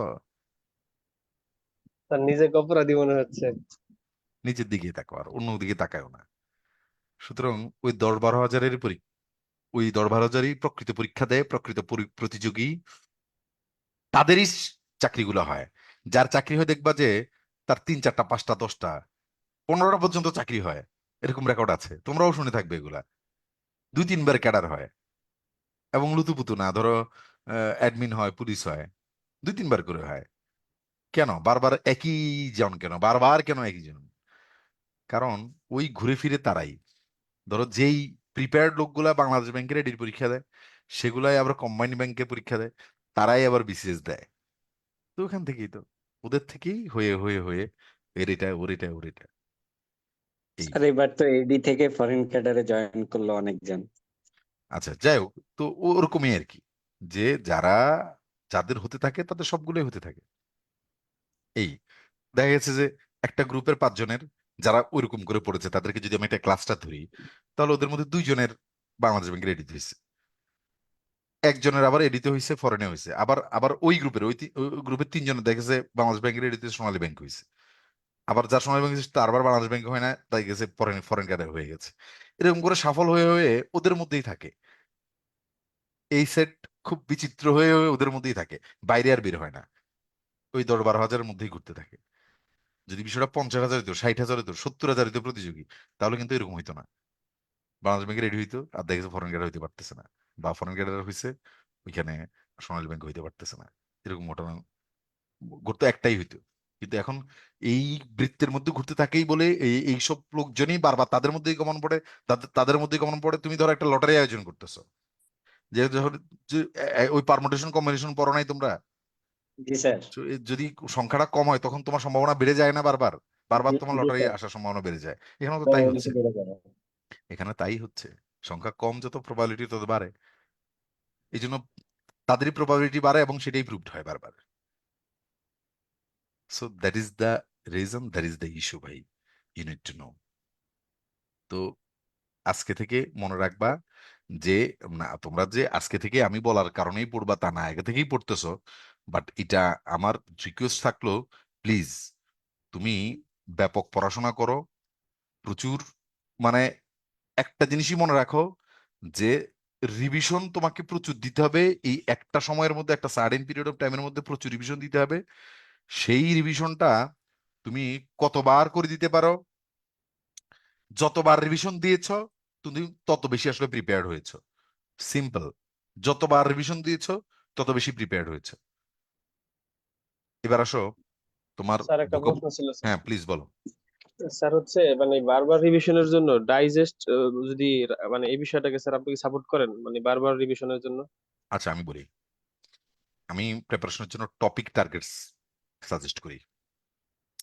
তোমার পুরো এই পরিক্রমার মধ্যে যে তুমি সিদ্ধান্ত নিবা যে তোমার কয়টা টপিক আছে টোটাল। যেমন ধরো ইংরেজিতে তোমার কয়টা টপিক আছে, ভোকাবুলারি একটা, ইংরেজি সাহিত্য একটা, এবং গ্রামার ল্যাঙ্গুয়েজ একটা, গ্রামার একটা, 3টা টপিক। এমন হতে পারে যে 3টা টপিক তুমি 3টা সোর্স থেকে পড়ো, তবে সোর্স একটাই হবে। সেই 3টা সোর্সের একটা সোর্স হচ্ছে তুমি গ্রামারের জন্য প্র্যাকটিস করতেছো মাস্টারটা অথবা প্রফেসরটা, যেটাই তুমি করো। এবার 2 নাম্বার, তুমি ভোকাবুলারির জন্য তুমি এই অ্যাপ্রোপ্রিয়েট প্রিপারেশন এখান থেকে পড়তেছো, ওইটা এখান থেকে পড়তেছো, এই বই থেকে পড়তেছো, তবে তুমি তোমার সোর্সটা একদম নির্দিষ্ট। অথবা ভোকাবুলারি 12টা আইটেমের সবগুলাই একটা জায়গা থেকেই পড়তেছো, তোমার সোর্সটা নির্দিষ্ট। ওকে আসো, তাহলে তোমার 3টা টপিকের জন্য হয়তো 3টা সোর্স হইলো। বাংলা সাহিত্যে তোমার 3টা টপিকের জন্য তেমনি ভাবে 3টা সোর্স হতে হইলো। তো এরকম করে করে তোমার এই যতগুলা টপিক আছে সবগুলার জন্য তুমি সোর্সগুলা নির্ধারণ করলা। এখন এতে করে যদি তুমি বই নির্ধারণ করো না, ধরো তুমি বাংলা সাহিত্যের জন্য কোনো ওই অ্যাসিউরেন্স বা এরকম কোনো একটা ইয়ের কি যেন, এটা ডাইজেস্টে না গিয়ে তুমি সরাসরি একটা বই সাজেস্ট করেছে, গাইড বই নিয়েছো সোর্স, তখন তোমার এরিয়াটা আর একটু বাড়ে। বুঝতে পেরেছো? তোমার এরিয়াটা আর একটু বাড়ে, তোমার নলেজের জায়গাটার এরিনাটা আর একটু বাড়ে। কিন্তু তুমি ডাইজেস্ট নাও না, সেই ক্ষেত্রে ডাইজেস্ট নিলেও হয় অনেকাংশে, কিন্তু তখন একটু রিস্কটা একটু বাড়ে, তোমার এরিয়াটা অনেক কম হয়, রিস্কও বাড়ে। কিন্তু তুমি যখন একটু একটা বই নাও, হুম, তখন রিস্কটা কিন্তু অনেক স্যার কমে মানে যায়। স্যার হচ্ছে মানে মেইন ডাইজেস্ট ধইরা মানে সাথে যেমন স্যার আমার বিষয় যেটা হয় স্যার আর কি, মানে আমি MP3 প্লাস হচ্ছে ডাইজেস্ট এই দুইটা একসাথে মিলাই পড়ি আর কি, মানে ডাইজেস্টার মেইন ফোকাস করে আর বাকিটা MP3 পড়ি এরকম স্যার। না, সেটা পড়তে পারো, অসুবিধা নেই, যেভাবে ভালো লাগে সেটা পড়তে পারো। তবে রিস্ক পুরোপুরি কাভার্ড হয় যদি তুমি একটা বই পড়ো। ডাইজেস্টে যেটা আছে, MP3-তে সেটা তো আছে, ওর চাইতে আর একটু বেশি আছে, এটাই, আর কিছু না। ডাইজেস্টে যেটা আছে MP3-তে সেটা তো আছেই, এর চাইতে আর একটু বেশি আছে। তখন তোমার ওই কিছু কিছু সাইডের ইনফরমেশন গুলো তোমার মেইন ইনফরমেশনটা মনে রাখতে ওইটাকে তোমার ফুয়েল দিতে সাহায্য করে কিন্তু। তাইলে জি স্যার। এই জায়গাটা জরুরি। সুতরাং তোমার ডাইজেস্টেড যেটা আছে সেটা তোমার মূল সেই গাইড বইয়ের মধ্যেও আছে। সেই কারণে আমার কাছে মনে হচ্ছে গাইড বইটা পড়লে একটু কনফিডেন্সটা বেশি থাকে ডাইজেস্টেড চাইতে, সেটা আমার ধারণা। এটা আমি এই ব্যাপারে একদম তোমাদেরকে আমি নিশ্চিত করতেছি না। এখন এবার আসো, তোমার সোর্সটা যদি শুধু ডাইজেস্টই হয় তাহলে হোক না, ওইটাই ধরো সোর্স। বাট আমি বলছি যে এটা একেবারেই ব্রিফ করা, একেবারেই সামারাইজড। তো এটা যদি আরেকটু এরিয়াটা বাড়ানোর চেষ্টা করো, মনে হয় যে তোমার রিস্ক গুলা কাভার হয়ে যায়। এখন সেটা কখন ওই রিস্ক কাভার করলে আর একটু বেশি ইনফরমেশন পড়তে যদি যাও, তো তবে তুমি অনেক বেশি সময় ধরে পড়তে হয় তোমাকে তখন। তো সেই জন্যই বললাম যে তোমার তো প্রচুর সময় ধরে পড়তে হবে, তখন তোমার ধরো রিস্কও কাভার্ড, একদম তোমার নিশ্চয়তা চলে আসে। আর ডাইজেস্টের মধ্যে হইলে ঠিক আছে, সময় আবার একটু কম লাগে, বাট একটু ঝুঁকিও তো থাকে, ঝুঁকিও জি থাকে। স্যার। বাট আবার আবার একেবারে যে খারাপ হয় তাও হয় না। বিষয়টা এরকম আর কি। এখন ধরো যে যদি মনে করো যে ওই 2-3 মাসের মধ্যে তুমি এটা ডাইজেস্ট বারবার কাভার করে বারবার বারবার রিভিশন দিয়ে তুমি এটা মোটামুটি একটা ভালো ইয়ে করতে পারলা, ক্যারি করতে পারলা মনে মাথার মধ্যে, তখন খারাপ না, চলে, ভালোই। এই, আর যেটা বলতেছিলাম যে ওই টপিক টার্গেট যে করবা, তোমার একটা টপিক ধরো আগেই ঐকিক নিয়ম করে ফেলবা। ধরো তুমি তোমরা কি করো, সকাল 9টা থেকে দুপুর 12টা পর্যন্ত এক সাবজেক্ট, 12টা থেকে 3টা পর্যন্ত আরেকটা। এটাতে যদি তোমাকে ভালো ফল দেয় তো ওইভাবে ফলো করো, তবে এটাতে কি আসলে ভালো ফল দেয় কিনা আমি শিওর না। কেন, ধরো তোমার যে পড়াটা কোনো কারণে কমপ্লিট হয় না। ওই দিন 9টা থেকে 12টা পর্যন্ত তুমি বসতেই পারো নাই, এরকম ঘটনা ঘটে আমাদের। জি জি স্যার। যদি স্যার। দেখা যাচ্ছে 9টা থেকে 12টা পর্যন্ত তুমি পড়ার টেবিলে বসতেই পারো নাই, ওই টপিকটা কোনোদিন এভাবে পড়াই হয় না। এর চাইতে তুমি টপিক টার্গেট করতে পারো। এটা একটু ভেবে দেখো যে আগামীকাল আমি এই টপিকটা পড়ানো, এই টপিকটার এত পাতা পড়া ছাড়া, শেষ করা ছাড়া আমি ঘুমাবো না। এখন দেখো, আবার লুতুপুতু এরকম টার্গেট নিও না যে ধরো একটা টপিক টার্গেট নিছো কিন্তু 1.5 ঘন্টা পড়লেই খেলা শেষ, ও আমার টার্গেট পূরণ হয়েছে, এইটার কোনো লাভ নাই। এমন টার্গেট নিবা যাতে তুমি মনোযোগ দিয়ে 12-13 ঘন্টা, 10 ঘন্টা অ্যাটলিস্ট পড়তে বাধ্য হও। সেটা হচ্ছে টার্গেট। যে আগামীকাল আমি হয়তো বিকেল 5টায় পড়ার সুযোগ হবে, এর আগে সুযোগ হচ্ছেই না। কত কত ঝামেলা আমাদের, আমরা যেসব ফ্যামিলি থেকে উঠে আসি, আমাদের আসলে কত ধরনের কত ক্রাইসিস থাকে, এই একটা একটা ব্যাপার একদিন লেগে থাকে। এগুলো সমাধান সমাধান করে বিকেল 5টার আগে পড়তেই পারতেছি না 2-3 দিন যাবত। তো আমি ওকে ফাইন, তবে এই 5টায় পড়বো, জিনিসটা বেশ 5টায় কয়েক পড়বো, জায়গায় শুনেছি স্যার। শোনো না, 5টায় পড়বো, 5টায় পড়ে রাত 3টা বাজুক, 4টা বাজুক, আমি শেষ করা ছাড়া উঠবো না। এটা টার্গেট। এই যে আমি বললাম না যে আনন্দ পাওয়া যায়, ধরো তোমার যে একদিনের একটা টার্গেট পূরণ হয়েছে, এরপর এভাবে টার্গেট পূরণ হওয়ার পরে তোমার একটা শান্তি লাগে যে না, আজকের টার্গেটটা আমার হয়েছে, আজকে আমি যা করতে চেয়েছি আমি করতে পেরেছি। তখন একটা কিন্তু শান্তি লাগে, তখন আমার মনোটোনই লাগে না, প্রিপারেশন তখন এনজয় করা যায়, তখন আমার মনোটোনই লাগে না যে এই আমি কুদ্দুর হয়েছে কি কুদ্দুর হয় নাই, আল্লাহ জানে কেমনে কি করবো এই সেই। তখন আর প্রিপারেশনটা মনোটোনই লাগে না। কথাটা বুঝতে পেরেছো? জি কিন্তু স্যার। স্যার যখন, একদিনে হ্যাঁ, স্যার হুম, একদিনে কি একটা সাবজেক্ট পড়া উচিত নাকি হচ্ছে প্রত্যেক মানে আচ্ছা কয়েকটা সাবজেক্ট আচ্ছা, নিয়ে আমি পড়া উচিত? আমারটা বলি, আমি খুবই উপভোগ করতাম একদিনে একটা ধরো আমি টার্গেট করেছি আগামী 10 দিনের মধ্যে এই বইটা শেষ করব, এই টপিকটা শেষ করব, বই না অ্যাকচুয়ালি টপিকটা আগামী 10 দিনের মধ্যে শেষ করব। টপিকটা হয়তো হচ্ছে বাংলা সাহিত্য, ওইটা হয়তো ইংরেজি সাহিত্য, একটা কথা, বা ম্যাথামেটিক্স। আগামী 10 দিনের মধ্যে আমি আর অন্য কিছু ধরি না, আমি আর অন্য কিছু ধরতাম না, এটাই এটা শেষ করে একদম তারপর আরেকটা, তোমার একটা প্রশান্তি কাজ করে 8 দিন 10 দিনের মধ্যে এটা শেষ। তবে কোনোভাবেই আমার কাছে মনে হয় তিনটার বেশিটা সুন্দর না। একটা যদি কারো ভালো না লাগে তবে তিনটা পর্যন্ত নাও, তিনটার বেশি সুন্দর না, তাইলে আগাবে না, আগায় না। ধরো এই 4টা 5টা 6টা 7টা টপিক একসাথে নিছো, এটার 10 পাতা, ওইটার 5 পাতা, ওইটার 12 পাতা, এইভাবে আগায় না। মনে হয় যে কবে শেষ হবে। কিন্তু ধরো তোমার একটা বড় জায়ান্ট, যে তোমার সবচাইতে বেশি উইকেস্ট, যে সে তাকে তুমি ধরো 8-10 দিনে ধরে শেষ করে ফেলছো, ওকে ফাইন, ওকে তো আমি একটু গুছিয়ে রাখছি, ওটা আমার গুছানো শেষ, গুছায় গুছানো হয়েছে, আরেকজনের ধরলাম। আবার দুর্বল টপিক পাইছো, সেটা দুই তিনটা একসাথে সিমিলটেনিয়াসলি চালাইলা।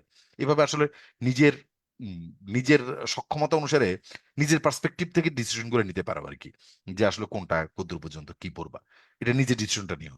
তবে সেটা টপিক ধরে নিও, এটা আমি তোমাদেরকে এটুকু বলতে পারি। তবে ওই ডিসিশনটা তুমি নিজে নিও, যে দিয়ে একটা পড়বা নাকি তোমার সাথে কোনটা ভালো যায়, 3টা পড়বা নাকি 5টাই চালাইতে পারো, তোমার সাথে যেটা ভালো যায়। তবে টপিক টার্গেট করে পড়াটা খুবই কার্যকরী এবং খুব আনন্দ দেয়। এবার তোমার শেষ, দেখা যাচ্ছে 4 মাসের মধ্যে সমস্ত টপিক শেষ, এরপর আবার শুরু। আগের বার ধরো তোমার ম্যাথমেটিক্সটা শেষ করতে হয়তো 1 মাস লেগেছে, এবার দেখবা যে এই সেম জিনিস শেষ করতে আরো কম সময় লাগে, 50%-এরও কম সময় লাগে, 12-13 দিনে শেষ। পরের বার 3 দিনে শেষ, 5 দিনে শেষ। এরকম হয়েছে আমার, প্লিজ বিলিভ মি, এরকম হয়েছে। ধরো আমি তো তোমাদেরকে বলেছি আরেকটা ক্লাসে যে আমার সবচেয়ে উইকেস্ট জায়গা তো ছিল ম্যাথামেটিক্স। তো সেই ম্যাথামেটিক্স ধরো প্রথমবারে তো আমার 1.5 মাস 2 মাস লাগছে, একদম ধরো ওইটা নিয়েই পড়েছিলাম, ভয়াবহভাবে পড়েছিলাম। এরপরে এমন ঘটনা ঘটেছে যে এক বেলায় শেষ হয়েছে, এক বেলায়। ওই যে পাবলিক লাইব্রেরিতে শাহবাগ, এটা মনে হয় ভেঙে ফেলছে এখন, ওখানে যাইতাম পড়তে, তো এক বেলায় শেষ। ধরো ওইটা কত তোমার প্রিপারেশন, কততম রিভিশন, 12 বা 13তম রিভিশন এরকম হবে। কিন্তু এটা বা অন্তত 10 তো হবেই। আমার এক বেলাতেই ধরো ওই রিভিশন শেষ হয়ে গেছে, সকাল থেকে বসেছি 2টা 3টার দিকে শেষ হয়ে গেছে, শেষ। এরকম ঘটনা ঘটেছে আমার মনে আছে এই ম্যাথামেটিক্সই। কারণ এতবার রিভিশন দিতে দিতে দিতে আমার মোটামুটি অনেক অনেক জায়গা আমি দেখলে বুঝি হ্যাঁ এইটা এইটা। আর ম্যাথামেটিক্স রিভিশনে একটু মানে মনে মনে চিন্তা করে ইয়ে করার চাইতে একটু হিসাব টিসাব করা উচিত রিভিশনটার সময় আর কি, যে হ্যাঁ এটার সাথে 2 ভাগ বাদ দিতে হবে, 2টা বাদ দিয়ে দেখি, হ্যাঁ এত দিয়ে গুণ করতে হবে, এত দিয়ে গুণ করতে দেখি, এটা মনে মনে ভাইবে এত দিয়ে গুণ করবে, এটার সাথে এত যোগ করবো, তখন তোমরা মিলে যাবে। এরকম না করে ওই একটু করে করে আবার একবারে ধরে ন্যারেশন করে করে করলে ওই রিভিশনটা ভালো হয় না। মোটামুটি ওই ন্যারেশনটা তো মাথায় আছে, হিসাবটা করে করে করে করলে ভালো। ভাই কথাটা বুঝতে পেরেছো? এই অনেক সূত্র তো হ্যাঁ। মুখস্থই হয়ে যায় তখন ওই পর্যন্ত যাইতে যেতে, আর কোনো প্রবলেম হয় না। এই তো ভাইরা বোনেরা, তো আমি যেটা বলতেছিলাম, যে একটা পর্যায়ে গিয়ে ধরো এত কম সময়ও লেগে যায়, তখন আসলে যখন এই 1 মাসের জিনিস একদিনে চলে আসছে 2 দিনে চলে আসছে, তখন তুমি আসলে প্রিপারেশনের ট্র্যাকে উঠে গেছো আসলে, তখন তুমি অনলাইনে চলে গেছো, লাইনে উঠে গেছো। এই এই পরীক্ষা টরীক্ষা দিবা, প্রিলিটিক বা কোনোটাতে রিটেন ফেল করবা, আবার রিটেন টিকে যাবা, এই সেই। আচ্ছা যাক, এইসব কথা তোমাদের কোনো প্রশ্ন থাকলে আমি আস্তে আস্তে বলবো। এখন এবার আসো, যে এই ভোকাবুলারি ক্ষেত্রে বুঝছো, তোমার যে মনে থাকে না, ওয়ার্ডস এর ক্ষেত্রে তোমার যে মনে থাকে না, এটারে তুমি কি করো, ছেড়ে দাও। টপিক একটা টার্গেট করবা, টপিক 2টা 3টা টার্গেট করবা, সেটা তোমার ব্যাপার, কিন্তু কিছু বিষয় প্রতিদিন পড়তে হয়, প্রতিদিন 1-1.5 ঘন্টা সময়। এখন ভাই এই কথাগুলো কার জন্য, যে যে আসলে আসল প্রিপারেশনটা যে নেয়, যে রিয়েল প্রিপারেশনটা যে নেয় ওর জন্য। তো 2-3 ঘন্টা ওলা 5-4 ঘন্টা ওলা মোটামুটি প্রিপারেশন নেওয়া ওলা, ওর জন্য আসলে কোনো কৌশল টৌশল নাই। কারণ প্রচুর যেই সকল লোকজন চাকরি পায় ভাই, প্রচুর বাদাম খায় পায়। দুই একটা এক্সেপশন দেখা প্লিজ ওইটাকে তোমার এক্সাম্পল হিসেবে বিবেচনা করো না, এটা ভুল করতেছো। Exception cannot be example. বাদাম খাওয়াটাকে সত্যর যে কঠিন, কঠিনেরে বাসিয়েছি ভালো, এটা মাথায় রাখো, এটা মাথায় রেখে কাজ করো। আমার কথা কি বুঝতে পেরেছো? সত্য যে কঠিন, কঠিনেরে বাসিয়েছি ভালো, এইটা মাথায় রেখে কাজ করো। তোমরা কি আমার কথাটা বুঝতেছো? কঠিন পথটাকে বেছে নাও, কঠিন পথটাকে জি বেছে স্যার। নাও, সেইভাবে জি প্রিপারেশনটা স্যার। নাও, সেইভাবে রিভিশনটা নাও। তাইলে দেখবা যে আর এইসব বিষয় কোনো তোমাকে তেমন একটা বদার করাচ্ছে না, কোনো প্রবলেম করাচ্ছে না। আমি ক্লিয়ার করতে পারছি? এই আচ্ছা, এবার জি আসো স্যার। আমরা আবার একটু জায়গায় যাই। তো প্রতি 1-1.5 ঘন্টা, প্রতিদিন 1-1.5 ঘন্টা অন্তত নিজের জন্য এটুকু রাখবা। কিভাবে রাখবা শোনো, যে আমি আমার কথাটাই বলি আমি কিভাবে রেখেছিলাম।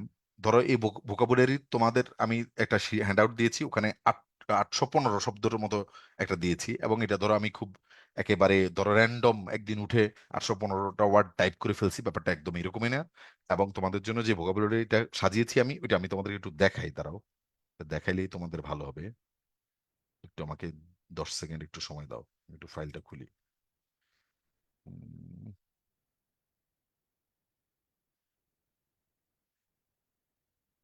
words।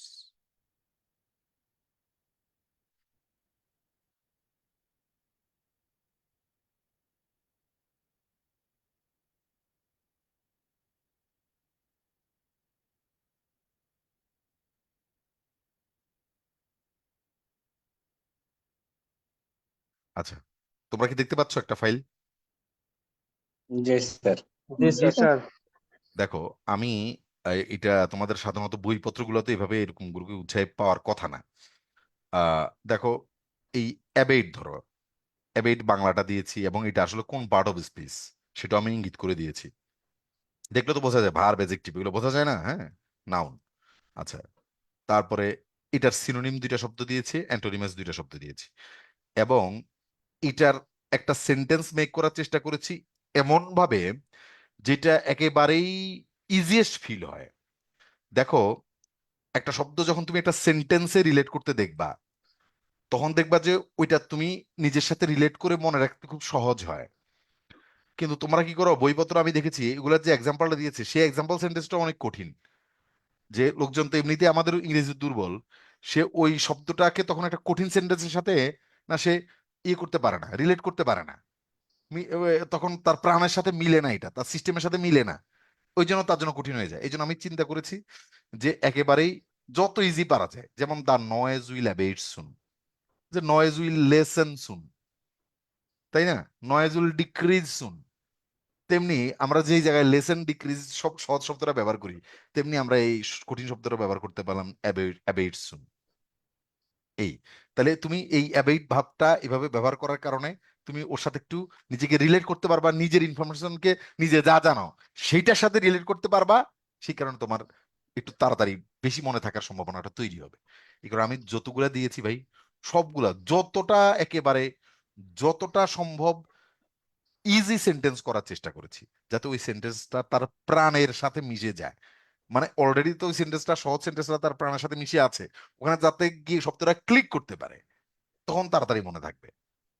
তো আমি একেবারে যেগুলা সবচেয়ে বেশি বেশি পরীক্ষা আসে, বা যেই বিষয়গুলা তোমার জিআরইর হাই ফ্রিকোয়েন্সি আসার মধ্যে, যে ব্যারনের যে 333, ওগুলো তো আছেই, এরপরে সেকেন্ডারি ফ্রিকোয়েন্সিতে যেগুলো আছে, এগুলা মিলিয়ে টিলিয়ে তোমাদের বিভিন্ন পরীক্ষার এর থেকে আমি ঘাটাঘাটি করে মোটামুটি 815 একটা স্টেক আমি নিয়েছি।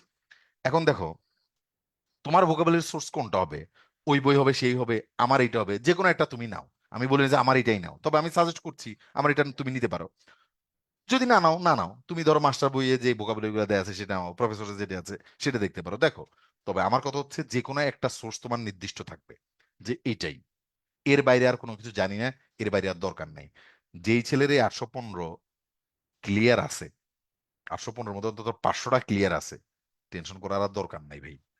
ভোকাবুলারি নিয়ে টেনশন করার দরকার নেই। তোমার যে পরীক্ষায় কমন আসবে এমন কোনো নিশ্চয়তা নাই, কিন্তু কমন তো আসেই, 2-4টা এসেই যাবে। বাট ধরো আসলো না, তুমি নিশ্চিত থাকো যেই ছেলের এখানকার 500টা একদম বুলেট প্রুফ প্রিপেয়ার্ড করা আছে, ওর কমন আসে নাই, ও পারতেছে না, কেউই পারবে না, কারোরই পারার সম্ভাবনা নেই। আমার কথা কি বুঝতে পেরেছো? এই 500টা মোটামুটি কিছু সিনোনিম অন্টিনিমও মনে আছে, কিন্তু বুলেট 500টা ভালোই মনে আছে, তোমার টেনশনের কোনো কারণ নেই। এই 500 স্টেক নিয়ে সে ভোকাবুলারিতে ভালো করতে পারতেছে না, কেউই আসলে ভালো করতে পারতেছে না, তুমি তো ভালো করতে পারবা ইনশাল্লাহ। এখন কথা হইছে, তোমরা কি, আমি কি বুঝাতে চাইছি বুঝতে পারতেছো আমার কথাটা? জি স্যার। তোমার সোর্সটা নির্ধারিত, তোমার সোর্সটা সুনির্দিষ্ট, যে এখান থেকেই। এবার কি করো, প্রথম দিন তুমি এখান থেকে 100 শব্দ নিবা, এখান থেকে মানে মেইন ওয়ার্ড থেকে 100 শব্দ নিবা। যেটা আমি বাংলার ক্ষেত্রে করেছি, ভোকাবুলারির ক্ষেত্রে করেছি, 2-3টা বিষয়ের ক্ষেত্রে করেছি। তো তোমরা এখান থেকে এই অ্যাপ্রোপ্রিয়েট প্রেপোজিশন, ইডিয়ম, তারপর হচ্ছে এই ওয়ার্ড, এগুলো বড় বড় স্টেক যেগুলো আছে, জেন্ডার মেন্ডার, এগুলা 8-10 দিন 20 দিন পরে একটা রিভিশন দিলেও চলে, এগুলো দরকার হয় না। বা নাম্বার টাম্বার, এগুলো নিয়মিত দরকার হয় না, কিন্তু এই বিষয়গুলো নিয়মিত রাখতে হয়। 100টা, প্রথম ধাপে 100টা নিছো, নেয়ার পরে আমি বাংলা সাহিত্যটাও এটার সাথে নিয়েছিলাম আমার সময়, এবং আমার ভাই এত আমি সারা জীবন কৃতজ্ঞ আমার এই সিস্টেম, আমার এই পড়ার সিস্টেমটার প্রতি আমি নিজেই কৃতজ্ঞ, কারণ এটা আমাকে দারুণ ফল দিছে, দারুণ। তো এই 100টা নেয়ার পরে 100টা এমন ভাবে মুখস্থ করবা যেন কালকেই তোমার পরীক্ষা, কালকেই যেন 100টা মনে থাকে। তো এর জন্য 1.5 ঘন্টা 2 ঘন্টা সময় লাগবে। প্রথম দিন 1.5 2 ঘন্টা সময় লাগবে। দ্বিতীয় দিন সেম 100টাই প্রিপারেশন দিবা, সেম, সময় কমে যাবে 50%। দেখবা যে 30 মিনিট 40 মিনিটে হচ্ছে। দ্বিতীয় দিন সেই 100টাই মুখস্থ করেছে, তৃতীয় দিনও সেই 100টা, পঞ্চম দিন, সপ্তম দিন, অষ্টম দিন সেই 100টাই।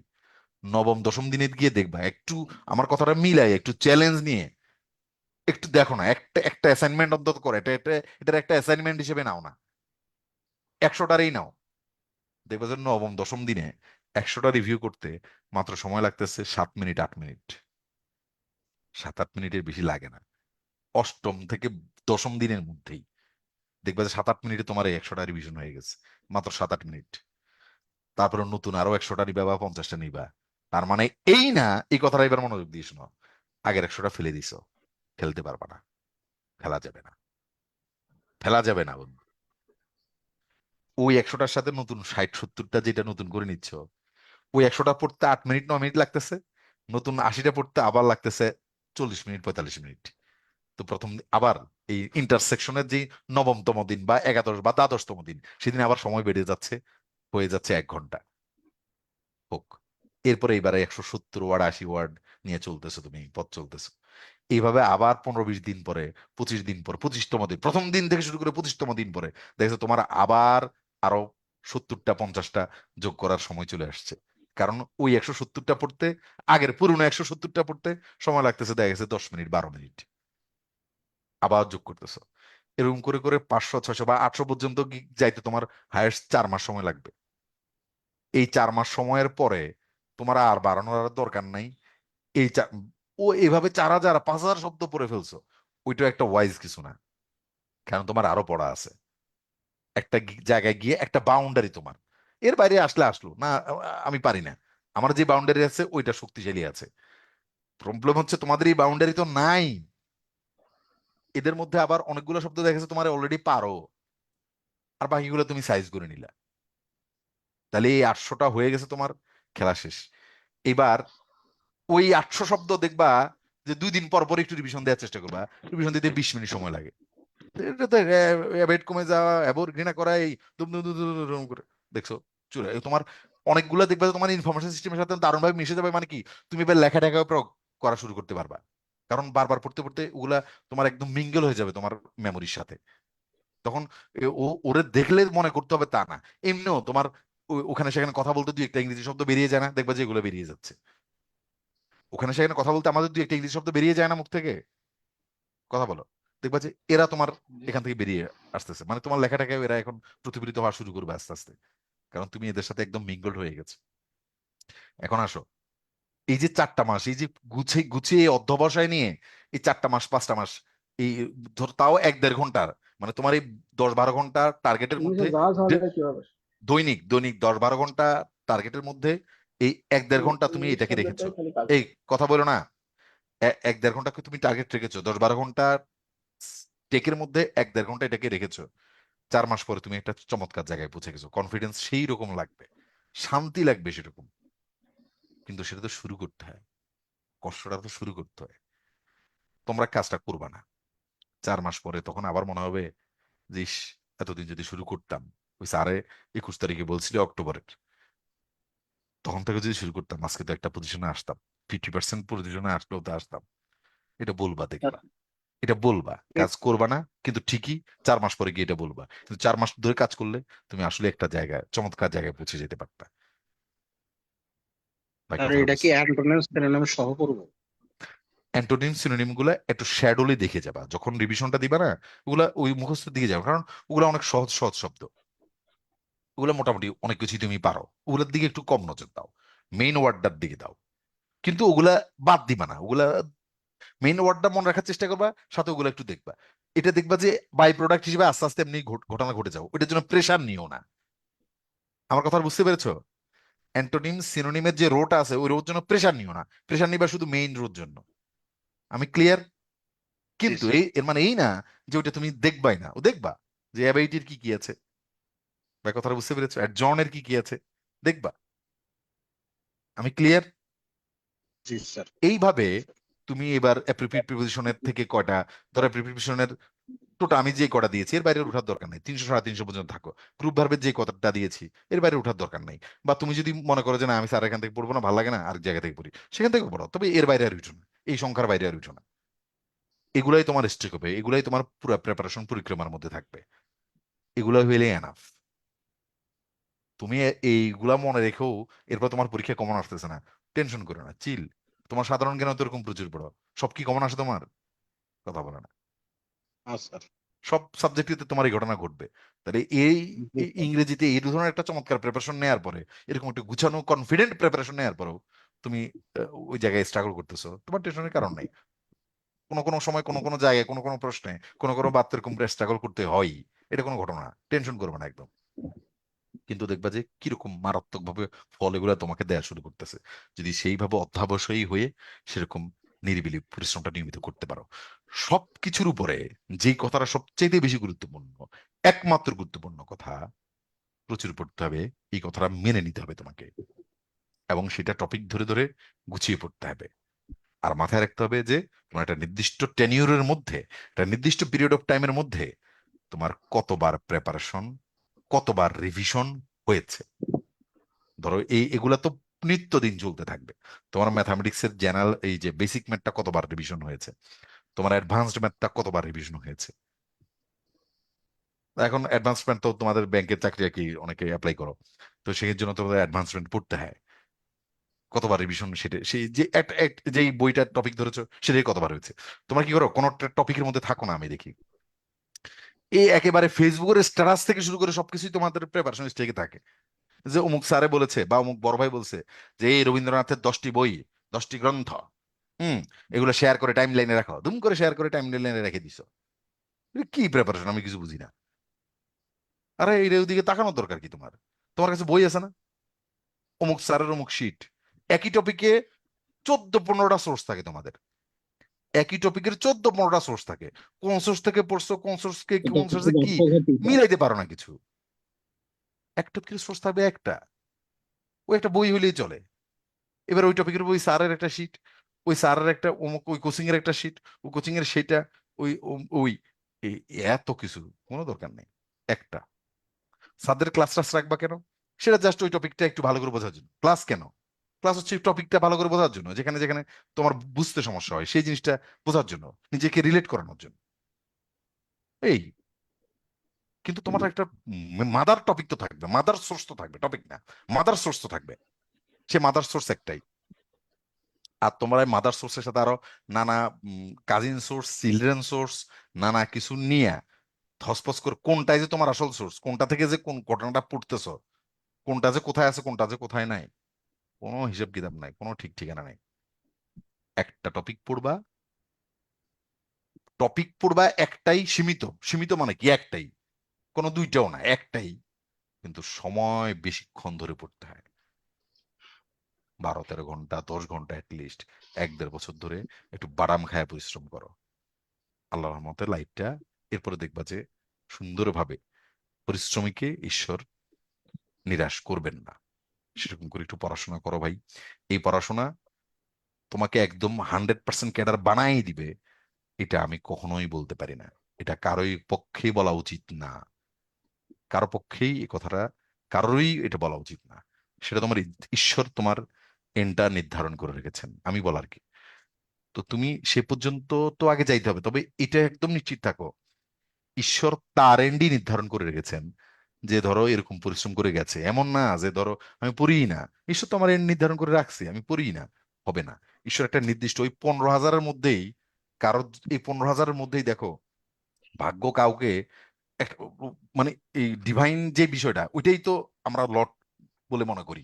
তো সেটা দেখবা যে খুবই যোগ্যতা সম্পন্ন একটা ছেলে, সে ওই ফরেন ক্যাডারে ফার্স্ট হইতে পারতো, কিন্তু সে সোনালী ব্যাংকের ক্যাশে হয়েছে, সে রূপালী ব্যাংকের অফিসার হয়েছে, কিন্তু আরো ভালো একটা চাকরি সে ডিজার্ভ করে। এটা তো হয়ে গেছে, তার একটু মনে কষ্ট আছে, সে মনে হয় যে তার চাইতে কম প্রেপারেশন একজনের ক্যাডার হইতে দেখছে, কিন্তু সে সোনালী ব্যাংকের অফিসার হয়েছে। আবার যে ধরো মোটামুটি সোনালী ব্যাংকের সিনিয়র অফিসার হইলেও হইতো, কিন্তু ও দেখছে একটা ভালো ক্যাডার পেয়ে গেছে। এখন এই যে দেখো, এই যে ডিসক্রিমিনেশনটা করছে, এটা শেষ পর্যন্ত লট করেছে। কিন্তু দেখো এই ডিসক্রিমিনেশনটা ওই বৃত্তের মধ্যেই করছে, বৃত্তের বাইরে কারোর সাথে করে নাই, পড়াশোনা করে নাই। ও লটের কারণে হঠাৎ করে ফরেন ক্যাডার হয়ে গেছে, একদমই না। প্রিপারেশন যাদের আছে, প্রিপারেশন যাদের আছে, ওদের মধ্যে কারো ভাগ্য খারাপ হয়, ও একটা তথাকথিত একটা যেটাকে আমরা বলি আর কি, ছোট চাকরি বড় চাকরি হিসেবে আমাদের সমাজ যেভাবে ট্যাগ দিয়ে থাকে, সেই জায়গা থেকে আমি তোমাদেরকে বলতেছি, সেই তথাকথিত ছোট চাকরি পেয়েছে, কেউ তথাকথিত বড় চাকরি পেয়েছে, কিন্তু বিভাজনটা বন্টনটা ওদের মধ্যেই হয়েছে। এর বাইরে থেকে কেউ অ্যাক্সিডেন্টালি পেয়ে যায় নাই, সোনালী ব্যাংকের সিনিয়র অফিসারও পায় না, অফিসারও পায় নাই, ফরেন ক্যাডারও পায় নাই। এর বাইরে থেকে কারোই আর এখানে কোনো জায়গা নাই, ওদের মধ্যেই ঘটনাটা ঘটে, ওদের মধ্যেই খেলাটা ঘটে। আমার কথা বুঝতে পেরেছি, এই জন্য আমি তোমার বলতেছি না যে তুমি এই প্রিপারেশন নেওয়ার পর তুমি এটা হয়ে যাবাই যাবা, এটা হওয়ার কথা তোমার, এটা হওয়ার কথা। বাট একজন আছে যে তোমার রিজিকটা লিখে রাখছে, কিন্তু সে সেখানে একটা ফেয়ার জাজমেন্ট করে করে হয়তো তোমার কোনো কারণে এই এই এই জায়গায় দিছে, যেটা ওইটাই হয়তো তোমার জন্য ভালো, সেই জন্য তোমাকে এই রিজিক নির্ধারণ করে দিছে, কিন্তু তোমার একেবারে খালি হাতে ফেরাবে না, ফেরায় না। বন্ধু আমার কথাটা বুঝতে পেরেছো? জি স্যার। তোমার টার্গেট থাকবে যে একদম সুপ্রিমটা, সারা দেশে তুমি ফার্স্ট হবা, এরকম টার্গেট থেকে তুমি আগাবা। এরপরে ওনার যদি ইচ্ছা হয় তোমাকে ফার্স্ট করবে তো করবে, সেটা তো ওনার হাতের। তোমার নিজের এন্ডের কাজটা তো পড়াশোনা করা, একটা টার্গেট করে পড়াশোনা করা, একটা মানে একটা জায়গা টার্গেট করে যে আমি এই জায়গায় পৌঁছাবো, সেই জায়গাটা টার্গেট করে পড়াশোনা করা। এটা এটা তোমার নিজের এন্ডের তো, এটুকু তো তোমার হাতেই, এটুকু তুমি করো, বাকিটা উনি দেখবেন, সেটা তোমার তোমার দেখার কিছু নাই। আমি কি বিষয়টা ক্ল্যারিফাই করতে পারছি? জি স্যার। তাহলে কিছু বিষয় তোমাকে প্রতিনিয়ত মেনুতে রাখতে হবে। ধরো আমি বাংলা সাহিত্যের বিষয়টা আমি প্রতি এতে বলতে আমার ভালো লাগে, আমি একটু বলি তোমাদের সাথেও। তো আমি সৌমিত্র সাগর পড়তে গিয়ে দেখছি যে তখন আমাদের শুধু সৌমিত্র সাগরে অ্যাভেলেবল ছিল, আর তেমন একটা মানে রিসোর্স আমাদের ছিল না। এখন তো অনেক বাংলা সাহিত্যের অনেক বই টই, অনেক চমৎকার চমৎকার ব্যাপার স্যাপার চলে আসছে, কিন্তু তখন কিন্তু এত ভালো ইয়ে ছিল না, সোর্স ছিল না। তো শুধু সৌমিত্র শেখরটাই আমরা পড়তাম। সৌমিত্র শেখর এখনো ভালো সোর্স, আমি বলছি না যে সৌমিত্র শেখরের চাইতে আরো ভালো ভালো কিছু আসছে, এখনো সে সে এখনো ভালো সোর্স। তো এখানে অপ্রয়োজনীয় অনেক বিষয় আছে যিনি আসলে স্যার মানে নিজের কিছু চিন্তা ভাবনা বা কারো সম্বন্ধে কারো নিজের ব্যক্তিগত বা এটা হয়তো সত্য বা সেগুলো পরীক্ষা আসার মতো না, এরকম অনেক ব্যাপার স্যাপার আছে। আবার ধরো সবার জন্ম সাল মৃত্যু সাল আছে, সবার গ্রামের বাড়ি কোথায়, দেশের বাড়ি কোথায়, এগুলো সেগুলো আছে, জন্ম কোথায়, কিন্তু এগুলো তো আমাদের প্রয়োজন হয় না সবারটা। যেই যে 11 জন পিসি, যে 11 জন বা এর সাথে আরো 7-8 জন যোগ করে তোমার 17-18 জনের এর জন্ম মৃত্যু সালটা, তাদের দেশের বাড়ি কোথায় সেটা, আর ধরো একজন দুজন আছে তার কোন গ্রন্থ কবে প্রকাশিত হয়েছে, তাও সব গ্রন্থ না, ফেমাস কয়টা গ্রন্থ কবে প্রকাশিত হয়েছে সেটা, আর বাকিদের গড়ে শুধু গ্রন্থটাই। তো ধরো এক একজনের মেরিট অনুসারে, ধরো রবীন্দ্রনাথের মেরিট আর অচিন্ত কুমার সেনগুপ্ত পড়ার মেরিট তো আমি এক বলবো না, আমার প্রেপারেশন মেরিট, আমি তাদের নিজেদের দুজনের ব্যক্তিগত মেরিট বলতেছি না ভাই, পার্ডন মি, আমি আমার প্রেপারেশনের জন্য মেরিট আর কি, যেটা যে রবীন্দ্রনাথকে আমি যে মেরিট নিয়ে পড়বো, আর অচিন্ত কুমার সেনগুপ্তের সব তথ্য তাও আমার পড়ার দরকার নেই, তাই না? তো এরকম এই সবকিছু মিলিয়ে ছোট ছোট ছোট ছোট ছোট করে যদি একই বৃত্তের মধ্যে সবকিছু থাকে না, তখন দেখবা যে মানে প্রিপারেশন নিতে একটু ভাল লাগে, শান্তি আরাম বোধ হয়। পাতার পর পাতা উঠে দাগানো দাগানো পড়ার চাইতে এরকম করে যদি পড়ো দেখবা ভাল লাগে। তো আমি ছোট ছোট আবল তাবল যা মন চাইছে তার মতো করে গ্রন্থগুলো একটা ছন্দ বানাইছি। এই ছন্দের কোনো ফালতু টাইপের হয়েছে, কিন্তু একটা ধরো গল্পের মতো একটা লাইন হয়েছে, এরকম করে করে বানাইছি। যেটা তোমরা আমার লিটারেচার ক্লাসের লিটারেচার হ্যান্ডআউট গুলাতে যারা আগে দেখেছো, মানে যারা আমার লিটারেচার ক্লাস করছো, তারা দেখেছো এরকম করে দিছি। এগুলা যদি আমি ওভারলোক করতে জি বলি, কারণ স্যার। আমার নিজের কাছেই শরম লাগে কেমন জানি কি না কি লিখছি, এরকম করেই আর কি ধরো লিখছি। মানে একটা জাস্ট একটা গল্প লাইন দাঁড় করাইছি যাতে একটা সিকোয়েন্স তৈরি হয় মাথার মধ্যে, ওই কারণে আর কিছু না। তো এটার ক্ষেত্রে আমি এরকম বানাইছিলাম। 12 বা 13 পাতা হয়েছে। এই 12-13 পাতা প্রথম দিন আমার ওই ওরকম করে ভোকাবুলারির মতো পড়তে আমার 1.5-2 ঘন্টা লেগে গেছে। এবার 15-16তম দিনে এই 12-13 পাতা পড়তে আমার সময় লাগে 4 মিনিট 5 মিনিট। এটা আমার পুরা মাথার সিস্টেমের মধ্যেই ঢুকে গেছে। এখন কারো একটা সেলিনা হোসেনের একটা সব গ্রন্থের নাম মাথায় আসলে তার নিজের নাম সহ তার সবগুলা গ্রন্থের নাম দুমদুম করে মাথায় চলে আসে। বিভূতিভূষণের একটা মাথায় আসলে ওই শুধু ওইটাই না, পথের পাঁচালীই না, তার নাম সহ আরো আরো যা আছে অটোমেটিক কেমনে কেমনে যেন মাথায় চলে আসে, বারবার রিভিশন দিতে দিতে দিতে দিতে চলে আসে। তো একটা সব পরীক্ষার হলো একটা দেখলেই ধুম করে হ্যাঁ এটা তো এটা, আমি একদম নিশ্চিত। এবং দুই একটা তখন বাংলা সাহিত্যে এই ঘটনা ঘটতো বেশি। তখন তো এরকম নন ক্যাডার নন ক্যাডার পরীক্ষাগুলো আলাদা আলাদা হইতো, এখন না ক্যাডার থেকে নিয়ে নেয়। হ্যাঁ, আর মানে বিশেষ পরীক্ষা থেকে নিয়ে নেয়, তখন আলাদা পরীক্ষাই হইতো এগুলার। এ এ কি জানি রাজস্ব কর্মকর্তার পরীক্ষা আলাদা হইতো, এটির পরীক্ষা আলাদা, সাব রেজিস্ট্রারের পরীক্ষা আলাদা, এরকম নির্বাচন কমিশনের আলাদা আলাদা হইতো সব। তো এই এই পরীক্ষাগুলোতে আমি দেখতাম যে দুই একটা সাহিত্য চলে আসে যেটা আসলে অন্য কোনো জব সলিউশন বা এরকম ইয়েতে নাই, আগের পরীক্ষাগুলোতে আসে নাই। হ্যাঁ, এটা লোকজন পারে না, একদম মৌলিক টাইপে চলে আসে, কিন্তু সেটা আবার সৌমিত্র শেখরের স্যারের বইতে আছে। তো ওই তখন আমার পরীক্ষার হলেই মনে হইতো যে এইটা আমি ছাড়া আর কেউ পারি না নিশ্চিত। ওইটা তো আমার সিস্টেমের মধ্যে একদম ঢুকানো। পরিশ্রম করেছি এবং সেটা ফল পাওয়া শুরু করেছি। খুব দারুণ কনফিডেন্স কাজ করতো যে এটা আমিই পারি শুধু, আর কেউ পারবে না শিওর। কারণ ওই রকম লাইব্রেরিতে বসে পড়তাম সবার সাথে, তো একটা প্রেপারেটরি বা আগে অনেকেই প্রিলি পাস করছে, রিটেন পাস করছে, ক্যাডার হয়েছে এরকম লোকজন। হ্যাঁ, দেখতাম অবস্থা তো সবার বোঝা যাইতো। এই মনে হচ্ছে যে এটা আমিই পারবো শুধু। এই এভাবে কিছু বিষয় আসলে ব্যাপক কনফিডেন্স বুস্ট আপ করে, এই আর কি। তো এই ভোকাবুলারি তোমাদেরকে তো আমি এখন 800 মতো একটা সাজেশন তোমাদের জন্য তৈরি করেছি। তো আমার সময় তো আমার আর এই সাজেশন আর ছিল না, তখন বই থেকে আমি মনে হয় 420 না 450 মতো একটা স্টেক আমি নিয়েছিলাম। তো আমি সেই 400-450 পর্যন্তই পড়েছি। এই প্রথম দিকে ওই ওরকম এলোমেলো করে পড়তাম, কোনটা যে পড়ছি কোনটা যে পড়ি নাই এটাও বুঝতেছি না। পরে একদিন গিয়ে এটা স্থির করে ফেলছি যে ভাই আমার এই 450, এর বাইরে আমি পারি না, এর বাইরে আমার দরকারও নেই। তবে এর মধ্যে থেকে আসলে যেন আমার এইটা মনে না হয় এটা কি আমি পড়ছি কি না। হ্যাঁ, এটা তো আমার স্টেকের, এটা আমার স্টেকের ওকে। এবং অনেক গুলার ক্ষেত্রে এটা হেল্প করে। ধরো দুইটা তোমার স্টেকের মধ্যে থাকলেও বাকিটির অর্থ না জানলেও অনেকটা রিলেট করে ফেলা যায়, বুঝে ফেলা যায়। এই ভাই আমার কথাটা বুঝতে পেরেছো? দুইটার গরমে গরমে বাকি দুইটাও বুঝে ফেলা যায়, অপশন বাকি দুইটাও বুঝে ফেলা যায় ঘটনা কি ঘটতেছে। আমি ক্লিয়ার? জি স্যার। এই জি তো স্যার। এই হচ্ছে বিষয়। এভাবে একটু পড়াশোনা করো। আচ্ছা যাক, এখন আপাতত তোমাদেরকে দেখালাম শীট কোনটা হ্যান্ড আউট, ওই যে ওয়ার্ডজেটটা কেমন। তো ওয়ার্ডজেটটা গেল, তারপর স্যার, ইন্টারচেঞ্জ। হ্যাঁ বলো। স্যার আপনি কি এখন স্যার মানে বাংলাদেশ ব্যাংকে আছেন না স্যার? আসি একটা জায়গায় কোন রকম করিডোরে খাই, বুঝছো। একবার একটা ক্যাডারও হয়েছিলাম, এডুকেশন ক্যাডারে ছিলাম 6-7 মাসের মতো। এখনো আছি, অন্য একটা জবে আছি, এই আছি কোনো এক জায়গায় আছি, এই স্যার করিডোরে বলতে খাইতেছি। স্যার মানে আপনি মানে বাংলাদেশ না না, ব্যাংকে আছে সংকোচ বোধ ভাই। করতেছেন কা স্যার? আসলে ধরো আমি এই দেখেন কথাটা ভাই, কখনো, আমি একটু তোমার বলি এই আলাদা। কথাটা কখনো কাউকে আমি বলি নাই। কিন্তু আমি কখনোই আমি কোথায় চাকরি করি, চাকরি যে করি একটা ধরো, এটাও আমি বলতে চাই না। এটা আমি সচেতন ভাবেই করি। আর আপনার আমি পরিচিতরা আর কথা শোনো, চাকরি যে করি সেটাও আমি বলতে চাই না। এবং দেখো আমি তোমাদের কখনো বলি নাই আমি কোথাও চাকরি করি বা টুরি, তোমরা তো অনেকদিন ধরে আমার সাথে আছো, আমি বলিও নাই কখনো। আর কোথায় করি এটা তো বলতেও চাই না, আবার করি যে এটাও বলতে চাই না।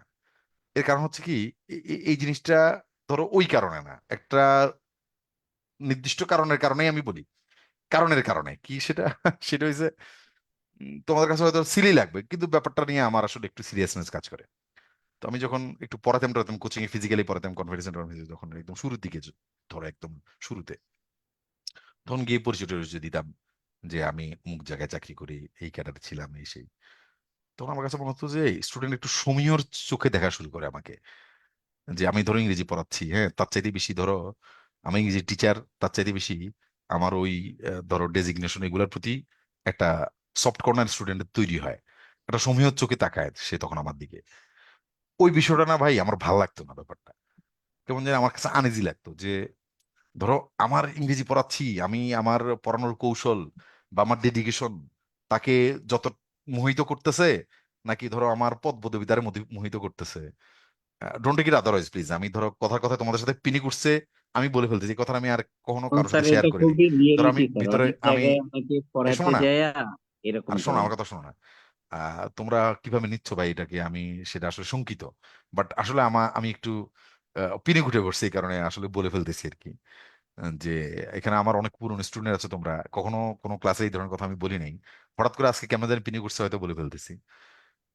তো এটা কেমন জানি স্টুডেন্ট একটু সমীহর চোখে দেখা শুরু করতো, তখন ওই বিষয়টা আমি উপভোগ করতাম না। আমার কাছে মনে হচ্ছে কি, আমার ইংরেজি পড়ানোতে তারা আমাকে পছন্দ করে, নাকি ধরো চাকরি বাকরির কারণে করে, সেটা আমার আর ভালো লাগতো না। যখন মনে হয় যে না, চাকরি বাকরির কারণে করে নাকি আল্লাহ জানে, এই জন্য ওইটা বাদ একদম, ওইটা একদম ছাড়াই ফেলছি। এখন আমি একজন এখানে শুধু ইংরেজি পড়াই। না স্যার, আপনি আমার আর মানে শোনো আমার কথা শোনো না, আমি ইংরেজি পড়াই, এটাই আমার ভাল লাগে। এই পরিচয় তোমার কাছে আমি পরিচিত হতে চাই, এবং তুমি তোমার আমার পড়ানো ভালো লাগে। এই জিনিসটা আমি অনেক এনজয় করি, একদম পিওর মনে হচ্ছে এখানে কোনো খাদ নাই, এখানে অন্য কোনো ভেজাল আর ঢুকে নাই। তোমার আমার মধ্যে সম্পর্কটা শুধু টিচারের এবং স্টুডেন্টের, এই রিলেশনটাই আমি অনেক উপভোগ করি। আমার কাছে এটা অনেক অনেক অনেক বেশি, মানে একটা একটা সেলেস্টিয়াল, একটা হেভেনলি একটা আনন্দ দেয় এখন, যে এটার মধ্যে আর কোনো খাদ নাই, কোনো চর্বি নাই, আমাদের মধ্যে শুধু পড়ানোর সম্পর্ক। আমি তোমার টিচার, তুমি আমার স্টুডেন্ট। এই তোমাকে পড়াতে পড়াতে আমিও শিখতেছি, তুমিও শিখতেছো, এবং সে তুমি আর আমার আমার প্রতি তোমার ভালো লাগা আছে। এই জিনিসটা আসলে ব্যাপক উপভোগ করি। একদম এখন এখন এটা একদম পিওর একটা ধরো তৈরি হয়েছে, এখানে আর কোনো ভেজাল টেজাল নাই। এই এটাই, আর কিছু নেই। এই কারণে ধরো ওই জিনিসটা, ওগুলা এগুলা নিতে বলে স্যার ধরো অনেক সময় মজা নষ্ট পাই। করতে আমার একটু মানে অস্বস্তি বোধ হয়। কিন্তু এখন তোমাদেরকে আসলে এই ক্লাসে ওই পড়া পূর্বা কেমনে, এই এই সেই, তখন সেই ওদের নিজের এক্সপিরিয়েন্সটার কথা বলতে গিয়েও আসলে বলতে হয়, কিছু করার নাই। এই তো তোমরা ওই অন্যভাবে নিও না এই বিষয়টা। আমাদের, আমি তোমাদের টিচার, আমি তোমাদেরকে ইংরেজি পড়াই। যদি আমাকে টিচার মানো থাকে তোমরা, ইংরেজি পড়াই, আর তোমরা আমার স্টুডেন্ট, সেটাই আমার ভাবতে ভালো লাগে ভাই। এই এইটু আমরা এর মধ্যেই থাকি। এই, আর যা আছে আছে। এই এই হচ্ছে বিষয়, please don't take it otherwise. আমি হয়তো আমি কি বলতে চাইছি এটা হয়তো তোমাদেরকে ইন্টারপ্রেট করতে পারি নাই, বুঝাইতে পারি নাই। বাট আমি আসলে যেটা বুঝাতে চেয়েছি সেটা আমি অনেস্টলি ভিতরে ফিল করি আর কি। এই হয়তো আমার মানে ওইভাবে তবে এক্সপ্রেসিভ ক্যাপাবিলিটিটা তবে স্যার এই জায়গায় নাই আর কি। এই স্যার তবে আমার কাছে মনে হচ্ছে কি, যখন আপনার স্যার ডেজিগনেশনটা জানবে, তখন স্টুডেন্ট অনেকে ভাববে যে স্যার এভাবে সফল হয়েছে, আমি বললেও আমি সফল হবো স্যার। এটাও তো একটা মানে ফ্যাক্ট হইতে পারে না স্যার? সফল লোক দেখার জন্য ভাই আমি বসে নাই শুধু, কত আছে বুঝো নাই, কত আমার না চাইতে আমার স্যার, আল্লাহর সফল মতে হইলেই তো স্যার আরো আরো। সবাই সবাইকে পছন্দ করে না স্যার, মানে না সেটা আপনাকে ঠিক যেভাবে আছে। সকল স্টুডেন্ট গ্রহণ করেছে বা হ্যাঁ হ্যাঁ এখনো গ্রহণ করে, আমরা যেভাবে গ্রহণ হ্যাঁ করেছি, তো হ্যাঁ। এই স্যারদেরকে না কিন্তু তোমার অনেক তোমার ফলো করে সবাই তোমার স্যার। যুক্তিটা আমি বুঝতে পেরেছি, তোমার যুক্তিটা আমি বুঝতে পেরেছি, কিন্তু আমার যেটা ফিল হইতো, হ্যাঁ, মানে সবকিছুতে একটা নেগেটিভ পজিটিভ, নেগেটিভ পজিটিভ, কোনো কিছু অ্যাবসলিউট পজিটিভ না, কোনো কিছু অ্যাবসলিউট নেগেটিভ না, বুঝো নাই? যে আমি আমি যেভাবে চিন্তা করেছি এটা যে একবার 100% অ্যাবসলিউট পজিটিভ তা তো না, এটা আবার কিছু লুফলস আছে। Every cloud has silver lining. খারাপ জিনিসের জি যেমন ভালো স্যার। ব্যাপার আছে, তেমনি ভালো জিনিসের খারাপ ব্যাপার আছে। তো আমি যে অ্যাঙ্গেল স্যার থেকে এবার চিন্তা এটাকে করতেছি, তাত্ত্বিক বিশ্লেষণ করতেছেন। হ্যাঁ, আমি আমি যেখান থেকে যেমন চিন্তা, আমার কথা শোনো, আমি যেখান থেকে চিন্তা করতেছি সেটা যে একদম পিওর চিন্তা, ওইটা পারফেক্ট একদম না, আমি এটা নিজেই মনে করি না। ওইটার কিছু ব্যাপার তো থাকেই। এই তো স্যার আমি মনে হয় ওইভাবে আসলে জয়েন্ট দিবে উপভোগ স্যার। করি, আমি আসলে ওইভাবে উপভোগ করি, এটাই আর কি ভাই। এই হচ্ছে বিষয়। এই তো প্লিজ আমার এভাবে কথা বলা উচিত হয়েছে না, আই ডোন্ট নো। এই তবে এইটা এই প্রথম এইভাবে আমি কথা বলেছি, ভবিষ্যতেও আর হয়তো বলবো টলবো না এরকম করে। বাট এইভাবে আমি ফিল করি আর কি, যে ধরো পড়াই পড়াই ওইখানে ওই ওইটা কি করতেছি না করতেছি, ওটা আরেক আরেক দরজায় থাকে, এখানে আমি অন্য একটা মানুষ থাকতে চাই। এটা হচ্ছে আমার মূল এটা থাকে, এইভাবে কাজ করে আর কি। এই স্যার জার্নালিজমের ওই যে থিওরিটা ফলো করছেন, কোনটা? জুলহেনবার্গের যে থিওরিটা আছে স্যার, জার্নালিজমে প্রত্যেকটা মানুষের বিভিন্ন জায়গায় যে ব্যক্তিসত্তার বিষয়টা থাকে। হ্যাঁ, এটা মোরলেস ওরকম বড় করে আমি দেখতে চাই না ব্যাপারটাকে। ধরো একদম, ধরো ওই থিওরির মতো করে আমি একজন একবারে খুব একটা আদর্শ কিছু হচ্ছি, ওরকম করে দেখতে চাই না আসলে ব্যাপারটা। ধরো আমি এটা ফিল করি আর কি, ধরো একটা মানুষের কয়েকটা সত্তা থাকুক না, সে ওই সত্তাটা ওরকম করে উপভোগ করুক না, সবকিছু এলোমেলো করে মিশ্রণ করার দরকারটা কি? হ্যাঁ, জি স্যার, এই যে জিনিসটা আসলে মানে ভালো এক একটা মানুষ তুমি এক এক জায়গায় এক এক রকম ওর মতো করে ওইভাবে পিওরলি সেটাই থাকো না, আর জায়গায় গেছো ওইখানকে ওটার মতো করে পিওরলি এরকম করে থাকো না। কিন্তু এটা আমরা থাকি না। আমি আমার একটু পিনি করছি, আমি বলি তোমাদেরকে বিষয়টা আর একটু খুলে বলি। জি প্লিজ স্যার। ধরো জি স্যার। একজন সচিব, আমি দেখেছি যে একজন সচিব, ধরো বা একজন বড় কর্মকর্তা, সে তার মা বাবার কাছেও কেমন জানি সচিব থাকে। আমি এরকম দেখেছি 2-4 জনকে। ও মা বাবার কাছেও কেমন জানি উনি স্যার এই সচিব জিনিসটা সচিব থাকে। আমারও দেখা স্যার। আমার কথা শোনো, আমার কথা শোনো, আগে বলতে দাও। যে তার বাচ্চাদের কাছেও কেমন জানি থাকে, ধরো তার বন্ধু বান্ধবের কাছেও কে যেন কেমন জানি সে সচিব হয়ে যায়। মানে আলোচনার ধরনে, আলোচনার টেবিল, আমি একটু উদাহরণ দিচ্ছি, সচিব বলে আমি সচিবই মিন করতেছি তা না। মানে সে সব জায়গাতেই কেমন জানি সে ওইটাই থাকে, ওই বৃত্ত থেকে তার বেরিতে পারে না। তুমি বাচ্চাদের কাছে তুমি শুধু বাবা, বউর কাছে শুধু হাজবেন্ড, বাবা মার কাছে একেবারে একটা ছেলে, মানে ওই বাবা মা তোমার বকা দিবে, চিৎকার চেঁচামেচি করবে। এটা হচ্ছে বাবা মার সাথে। কিন্তু বাবা মা সন্তানকে ভয় পায়, এটা আমার খুব পরাজয় মনে হয়, সিরিয়াসলি। যে মনে হয় যে মা বাবা সন্তানরে ভয় পায়, এরকম অনেক দেখেছি আমি আমার আশেপাশে, তোমার আশেপাশেও দেখেছো, সবাই আমরা দেখি। আমি তো আর অন্য গ্রহে বাস করি না, আমরা তো একই কালচারের মানুষ সবাই। দেখবা যে অনেক বাবা মা অনেক সন্তানকে ভয় পায়, মানে সমীহ করে। ভয় বলতে কি, ভয়ও বলতে চাচ্ছেন আমি, সমীহ, সমীহ শব্দের হবে আসলে সমীহ, সমীহ করে। আমার ওইটা ভালো লাগে না। বাপ মা সমীহ করবে কেন? উড়া দুরা কথা বলবে। ছোটবেলায় যেভাবে 7-8 বছর, 10 বছর, 12 বছর বয়সে, 15 বছর আমার কিশোর আমাকে যেভাবে এ, একটা থাপ্পড় দিব ধরে আবার তর্ক করলে এই ধরনের কথা বলতো, আমার কাছে মনে হয় যে আমার 35 বছর, 40 বছর বয়সের, 50 বছর আমাকেও যেন আমার মা বা আমার বাবা এইভাবেই কথা বলতে পারে কোনো কিছু পছন্দ না হইলে। সমীহ আসার দরকারটা কি আমার এখানে? আমি আবার আরেক জায়গায় যাচ্ছি, সে আবার আমাকে যেন না বলে বসে একটা থাপ্পড় দিব তোমারে। এখন ধর তোমরা আমারে বলে বলে একটা থাপ্পড় দিব আপনারে, এটা যেন তোমরা আমাকে না বলো। আমি তোমাদের সাথে সেভাবে থাকবো। ওইরকম জি স্যার। ওই ধরনের কোনো রিলেশন আমাদের প্রয়োজন নাই যে আমার স্টুডেন্ট আমাকে এই কথা বলে ফেলতে পারে। আমি একটা উদাহরণ দিতেছি আর কি ভাই, কথাটা বুঝতে পেরেছো? এই তো জি দেখো স্যার। এক একটা জায়গায় গিয়ে আমাকে এরকম, কিন্তু ধরো আমি সব জায়গায় গিয়ে আমার একটা সেম একটা গ্রহণযোগ্যতা, এটা আমার প্রয়োজন নাই। আমার বন্ধুদের মধ্যে কোনো একটা বন্ধু আমার পাত্তা দিল না, দিল, বা আমি কারো দিলাম বা দিলাম না, সারা জীবন যেরকম করেছিলাম যেন রিলেশনটা সারা জীবন এরকমই থাকে। একদম একই রিলেশন যেন আমরা কন্টিনিউ করি সবাই মিলে সারা জীবন একই রকম ভাবে যেন থাকে। যে আলাদা একটা সমীহর চোখে যেন আমাকে না দেখে বা তোমাকে না দেখে। আমি আমার কথা বলতেছি না এখানে, আমি আমাকে দেখতে হবে তা না। ধরো অন্য একজন যে ধরো একটা অন্য একটা পরিচয় আছে তার, সমীহ করার মতো সমাজে স্বাভাবিকভাবে তার বন্ধুদের আড্ডায়ও দেখবা যে সেরকম আমি অনেক নজির দেখি চারপাশে, যে ধরো কেমন জানি ওই জিনিসটাই বড় হয়ে উঠতেছে। হ্যাঁ, আত্মীয় স্বজনের মধ্যে ধরো আহ, এক এক শ্বশুর শাশুড়ির ধরো 5টা মেয়ে, 3টা মেয়ে, এই 3টা মেয়ের মধ্যে একটা জামাই দেখা গেছে যে সচিব, আর একটা জামাই একটা বিজনেসম্যান, আর একটা হয়তো প্রাইমারি স্কুলে চাকরি করে। Don't take it otherwise please. তোমরা কি উদাহরণটা বুঝতে পেরেছো? জি জি দেখবা স্যার। স্যার। যে ঘরোয়া পরিবেশে এক একজনের মূল্যায়নটা এক এক রকম হয়। ওয়াই? ওয়াই? এটা হয় কার কারণে জানো? এটা হয় শ্বশুর শাশুড়ির কারণে না, বউদের কারণে না, এটা হয় ওনার নিজের কারণে। কারণ উনি এটা নিজে ডিজায়ার করে, ওইটা এনজয় করে। এক্সপেক্ট করে সে, যে আমাকে কেন আমাকে আলাদা করে ট্রিট করবে না, কেন তোমাকে এখানে আলাদা করে ট্রিট করার কি আছে? 3জন তো সমান, সেম একই মায়ের পেটের 3টা মেয়ে, সেই 3জনেরই হয়তো ও, পড়াশোনার অবস্থা একরকম না, 3জনের স্ট্যাটাস হয়তো একরকম না, কিন্তু মায়ের তো 3জনই সন্তান। তোমরা 3জনের ওই 3 মেয়ের 3 জামাই, same same treatment, same respect.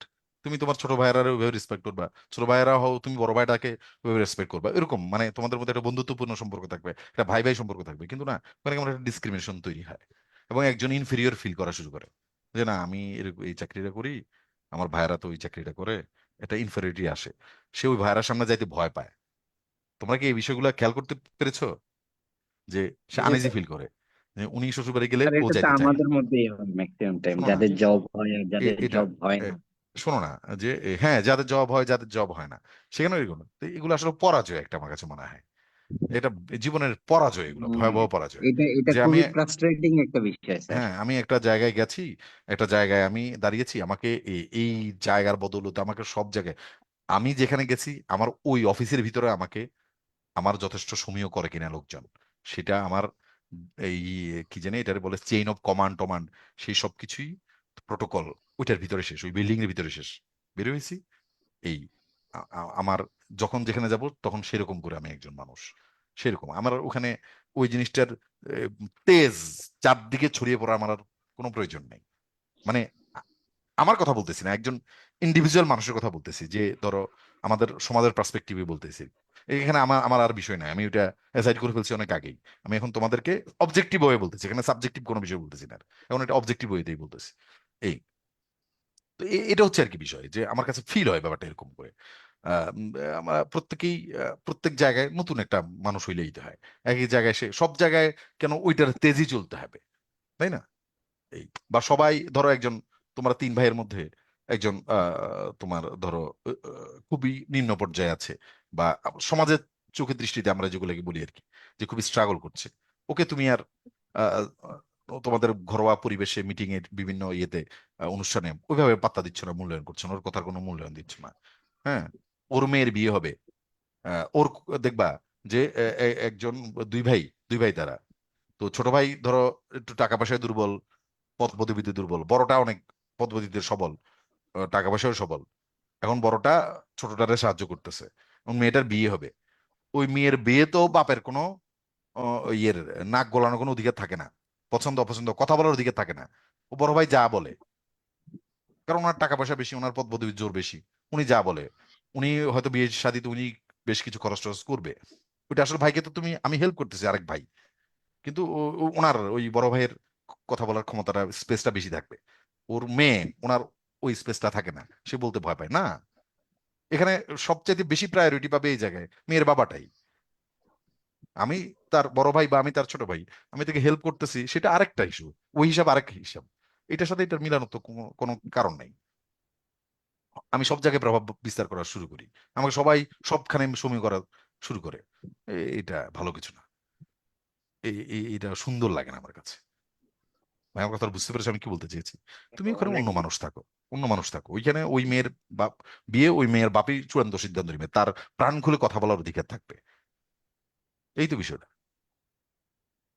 কিন্তু তোমরা এই উদাহরণগুলো দেখছো সমাজে, রিলেট করছো, আমি আমি নিজের চোখে দেখেছি, এই কারণে বলছি ভাই। এগুলো একটা সময় ফিল হইতো না, কিন্তু এখন খুব ভালো না ফিল না, হয় দেখছো বা কিনা দেখলে নিজেরা এই এরকম বিষয়টা। এক্সাম্পল দেখছো? এই যে ধরো একটা কেস স্টাডি, আমি একটা কেস স্টাডি বললাম না একটু আগে, যে এরকম দুই ভাইয়ের, এ- এটা কি বাস্তবে কোনো উদাহরণ দেখো নাই তোমরা? অনেক দেখেছি অবশ্যই স্যার, এটা আমি আমি অনেক আমি অনেক দেখেছি, স্যার। আপনি স্যার নাম্বার অফ যেগুলো টাইমস কথা দেখেছি। বললেন সব বাস্তব ধর্মী স্যার, এরকম ছোট ছোট ছোট প্রত্যেকটা ধরো, কথাই সত্য। না এরকম ছোট ছোট এরকম অসংখ্য উদাহরণ আমি আমার জীবনে ধরো দেখেছি, শুধু এই যে মেয়ের বিয়ের থেকে শুরু করে ধরো অসুখ বিসুখ থেকে শুরু করে নানা ক্ষেত্রে এই ধরনের ঘটনা দেখেছি। এবং এটা হয় কি কারণে জানো? যে তোমাকে সমীহ করে তার চাইতে বেশি হয় যারে করা হয় তার কারণে, ও এক্সপেক্ট করে, এটা উনি মাইন্ড করে নাইলে, বুঝছো? তো এই জন্য ওনাকে খুশি রাখার জন্য এরকম করে, কিন্তু যদি মাইন্ড না করতো, যদি এক্সপেক্ট না করতো, সে তো চাইলে ওই এম্পাওয়ার করে ফেলতে পারতো, সে চাইলেই তো এম্পাওয়ার্ড করে ফেলতে পারতো, তাহলে তো হয়। এই এই হচ্ছে আমি ধরো এক কথা থেকে অন্য অন্য অনেক কথায় চলে গেছি।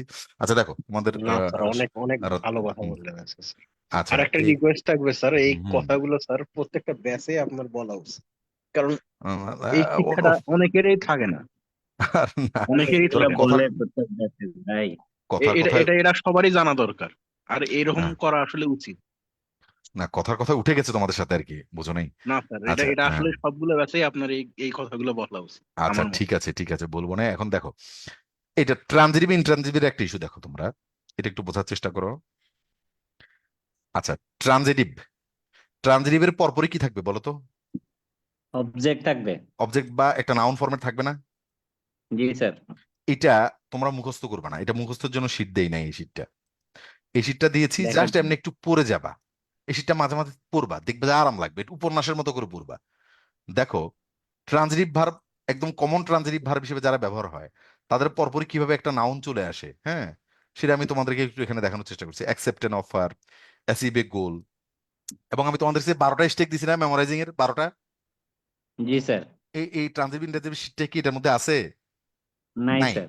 নাই, এটা নাই, এটা আমি এক্সট্রা দিচ্ছি তোমাদেরকে এরকম, এই এক্সট্রা এটা।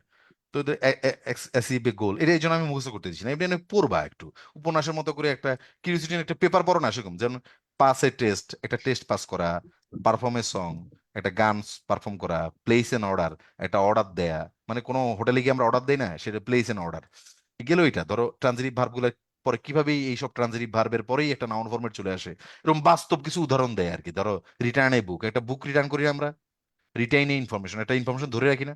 রিস্টোর এ পেইন্টিং, আমরা একটা পেইন্টিং রিস্টোর করি না। কথা বলো। লাভ দ্য চাইল্ড, একটা জি বাচ্চাকে স্যার। ভালোবাসি। লুজ এ গেম, জি একটা স্যার। খেলায় হেরে যাই। ওকে, এবার আসে ইনট্রানজিটিভটা, দেখো সে কিভাবে এরপর পর একটা নাউন ফরমেট নেয় না। যেমন ধরো অ্যাপিয়ার্স এট ডন, দেখো সে কি অ্যাপিয়ার্স বলে কোনো বুক বলছে, অ্যাপিয়ার্স বলে কোনো মেন বলছে, কোনো নাউন ফরমেট বলছে না, সে প্রিপোজিশন দিয়ে বলতে হয়েছে, সে অ্যাডভার্ব দিয়ে বলতে হয়েছে। এই আর্গু অফেন, আর্গুর পরে সে কোনো নাউন দিতে পারে নাই, তাকে কোনো একটা প্রিপোজিশন বা অ্যাডভার্ব দিতেই হচ্ছে। তো এগুলো একটু এমনি এমনি পড়ে যাবা, তাহলে তুমি ধরো আরো স্বচ্ছ থাকবা ট্রানজিটিভ ইনট্রানজিটিভ গুলার ইউজ সম্বন্ধে। এরপর দেখো আরেকটা ইন্টারেস্টিং ব্যাপার এখানে আছে, একই জিনিস ট্রানজিটিভ হচ্ছে ইন্ট্রানজিটিভ হচ্ছে, একই ভার্ব, একই ভার্ব ট্রানজিটিভ হচ্ছে ইন্ট্রানজিটিভ হচ্ছে। যেমন শি একটা গ্লাস ভাঙছে, এই দেখো ট্রানজিটিভ ভার্বই আছে না, শি জি ব্রেকস দ্য স্যার। গ্লাস। জি এই স্যার। ব্রেকসটা দেখো প্যাসিভ হয় নাই, এখানে কি প্যাসিভ হয়েছে নাকি সেই একই ভার্বেই আছে। একই ভাবে একই বার আছে।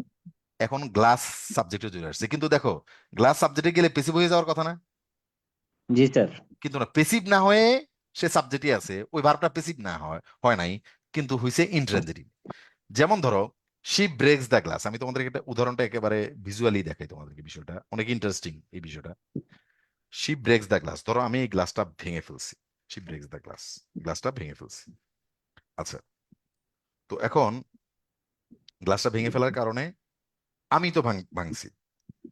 এবার আবার হইতে পারে এরকম ব্যাপারটা, এই গ্লাসটারই অবস্থাটা এরকম, ও তাড়াতাড়ি ভাঙা যায়, কেউ কারো দ্বারা ভাঙতে হয় না। ধরো তার একটা নিজস্ব শক্তি আছে না, দুর্বলতা শক্তির জায়গা আছে না, তার এখানে একটা দুর্বল জায়গা আছে, ও এই গ্লাসের মধ্যে ম্যাটেরিয়ালের মধ্যে একটা সমস্যা আছে, সে ভাঙে তাড়াতাড়ি। তাহলে দা গ্লাস ব্রেকস ইজিলি, মানে গ্লাস সহজে ভেঙে যায়। কারো দ্বারা এখানে ভাঙছে বলো তো? না স্যার। এখন ভেঙে যায় মানে কি ভাঙা হয়েছে এটা? না। আমার কথাটা বুঝতে পেরেছো? আমি যদি জি বলি এই স্যার। গ্লাসটা সহজে ভাঙে, তার মানে কেউ কি ভাঙছে এটা রে? না। না, তার মানে ভাঙার একটা টেন্ডেন্সি। সেই ক্ষেত্রে দেখো এটা আবার ব্রেকসটা ইন্টেন্সিটি ভার হয়ে গেছে, কারণ সে গ্লাস তো আর কাউকে ভাঙে নাই, গ্লাস কি কাউরে ভাঙছে? না। কিন্তু আমি যখন বলছি she breaks the glass, she break কি এবার একটা গ্লাসকে ভাঙছে না? ব্রেক ভার্বটা কি জি। গ্লাসকে এবার ভাঙছে না? জি তো স্যার। আমি যদি বলি জি। দা গ্লাস ব্রেকস ইজিলি, দা গ্লাস ব্রেকস ইজিলি, এই গ্লাস কি আর কাউকে ভাঙছে? এই ব্রেক কি আর কাউরে না। ভাঙছে? ভাঙে নাই, না। এই জন্য তার কোনো পর অবজেক্ট নাই, সে ট্রানজিটিভ হইতে পারে নাই, সে একইভাবে হয়ে গেছে ইন্ট্রানজিটিভ। সেম ভার্ব ট্রানজিটিভ কিভাবে হচ্ছে, ইন্ট্রানজিটিভ কিভাবে হচ্ছে, ব্যাপারটা কি বুঝতে পেরেছো? জি স্যার। যেমন authority will start the exam, the exam নামে স্টার্ট ভার্বটা দ্য এক্সাম নামে একটা অবজেক্ট পাইছে না বলতো? কথা কো না কেন? জি স্যার। জি sir. The authority will start the exam, start the exam বা the teacher will start the exam, the teacher has started the exam. Start ভার্বটা একটা এক্সাম নামক একটা অবজেক্ট পাইছে না? জি স্যার। কিন্তু আমি যদি বলি the exam will start soon, তা কি হবে না? পরীক্ষা তাড়াতাড়ি শুরু হবে। হবে, কিন্তু পরীক্ষা কি আর কিছু শুরু করছে? জি না স্যার। এখানকার স্টার্ট কি আর কোনো অবজেক্ট পাইছে? না। না। তখন হয়ে গেছে ইন্ট্রানজিটিভ। বিষয়টা কি তোমরা বুঝতে পারছো ভাই? জি জি স্যার। স্যার। জি স্যার। যেমন changes the light bulb, light bulb change, light bulb চিনো না? এই যে জলে জি যেটা স্যার। মাথার উপরে, এটাই। জি স্যার। জি sir. She changes the light bulb, the light changes quickly. এবার ভাই লাইট বারবার লাইটটা পরিবর্তন নিজে হয় না নিজে আবার? change করে। জি স্যার। জি লাইট স্যার। কি আর কারোর কালারিং চেঞ্জ লাইট। করতেছে নাকি ও নিজেই চেঞ্জ না, হচ্ছে? ও নিজেই ও চেঞ্জ নিজে হচ্ছে। চেঞ্জ হচ্ছে। শি চেঞ্জেস দ্য শিটস, এই আমরা বিভিন্ন শিট টিট চেঞ্জ করি না? ধরো আমি জি আমি স্যার। টিচার, আমি তোমাদের শিট আজকে এটা দিলাম, 10 দিন পর বললাম যে না এই শিট না, এই শিট না, আর আর এটা পড়ো ভাই, তাহলে আমি শিট চেঞ্জ করার ক্ষমতা রাখতেছি না? আমার চেঞ্জ কি শিট একটা অবজেক্ট পাচ্ছে? জি না স্যার। পাচ্ছে তো, এই যে sheet, she changes the sheet, জি স্যার। শিট এই চেঞ্জেস শিট তো শিট অবজেক্ট অবজেক্ট পাচ্ছে। পাচ্ছে, আমি তো বারবার অবজেক্ট চেঞ্জ পাচ্ছে। করতেছি শিট। কিন্তু আর আবার তোমরা বলতে পারো না যে ধরো তোর জুয়েল স্যারের প্রত্যেকটা ক্লাস টাস করিস না, এই এরকম বলি না আমরা, দেখো প্র্যাকটিক্যালি জুয়েল স্যারের ক্লাস টাস করিস না, 2 দিন পর পর শিট চেঞ্জ হয়, কে করতেছে এটা বলতেছে না, ডাইরেক্ট বলতেছে কি দুদিন পর শেড চেঞ্জ হয়। তোমরা বলো না 2 দিন পর পর ক্লাস চেঞ্জ হয়, তোমরা বলো না 2 দিন পর পর শিডিউল চেঞ্জ হয়। আসলে আমি যদি বলি, তুমি যদি বলো Jewel sir changes the schedule, তাহলে এই চেঞ্জেসটা অবজেক্ট পাইছে। আর যদি বলো যে না the schedule changes frequently, schedule বারবার চেঞ্জ হয়ে যায়, বলতে পারি না এটা তখন? জি স্যার তখন ওই চেঞ্জ হচ্ছে আবার ইন্টারজেক্টিভ। যেমন এরকম আর কি, the sheet changes every week, প্রতি সপ্তাহে শিট চেঞ্জ হয়, প্রতি সপ্তাহে শিডিউল চেঞ্জ হয়। আমি ক্লিয়ার ভাই? শি ক্লিনস দ্য রুম, সে রুম পরিষ্কার করে, পাইছে একটা অবজেক্ট, তাহলে ট্রানজিটিভ। কিন্তু যদি বলো দ্য রুম ক্লিনস আপ কুইকলি, মানে এই রুমটা এত ছোট বা মসৃণ বা এখানে এমন টাইলসের অবস্থা আছে হয়তো যে এটা তাড়াতাড়ি পরিষ্কার হয়ে যায়, হইতে পারে না? কও জি স্যার শি জি স্যার ক্লোজেস দ্য ডোর, সে দরজা বন্ধ করে। আবার কি হয়েছে? দ্য ডোর ক্লোজেস অটোমেটিক্যালি, কেউ বন্ধ করতে গেছে এই দরজারে? কও না ও নিজেই বন্ধ হয়ে গেছে। দ্য ডোর ওপেন্স অটোমেটিক্যালি, হইতে পারে না ভাই? জি স্যার হবে দ্য ডোর ওপেন্স ইজিলি, মানে সহজে খোলে সহজে বন্ধ হয়। তাহলে দেখো এগুলা পড়লেও দেখবা যে একটা ল্যাঙ্গুয়েজের একটা নতুন সেন্স তোমার মাথায় গ্রো করবে। আমি কি বুঝাতে পারছি ভাই বিষয়গুলা? জি স্যার এবং এই বিষয়টা বিশেষ করে এই অধ্যায়টা অনেক ইন্টারেস্টিং না? জি স্যার জি আচ্ছা, স্যার জি স্যার এবার দেখো লিঙ্কিং ভার্ব গুলো আমি তোমাদেরকে দিয়েছি, যে লিঙ্কিং ভার্ব পড়াচ্ছি না তোমাদেরকে ভার্বের ক্লাসে। জি স্যার জি স্যার এই লিঙ্কিং ভার্বের এখানে বিস্তারিত এক্সাম্পল আমি দিয়ে দিয়েছি। ধরো এই যে ধরো হি অ্যাক্টস ইনোসেন্ট, অ্যাক্ট মানে প্রথমে ভার্ব গুলো দিয়েছে অ্যাক্ট, এবং আমি বি ভার্ব বলি না এখানে, এম ইজ আর ওয়াজ আর আলাদা করেই দেখাইছি, বুঝছো? শুধু অ্যালফাবেটিক্যালি আনার কারণে ওই এম ইজ দা থেকে আলাদা হয়ে গেছে, বুঝছো? এখানে যেহেতু অ্যালফাবেটিক্যালি ব্যাপারটা সাজাইছি পরে। আমি ক্লিয়ার ভাই? জি এই স্যার শুধু বি ভার্বই আনি নাই, বি ভার্ব এনেছি, আচ্ছা কোনোখান দিয়ে দেখবা হয়তো এই am is are was are be am is are was are সবাই আনছি। ক্লিয়ার?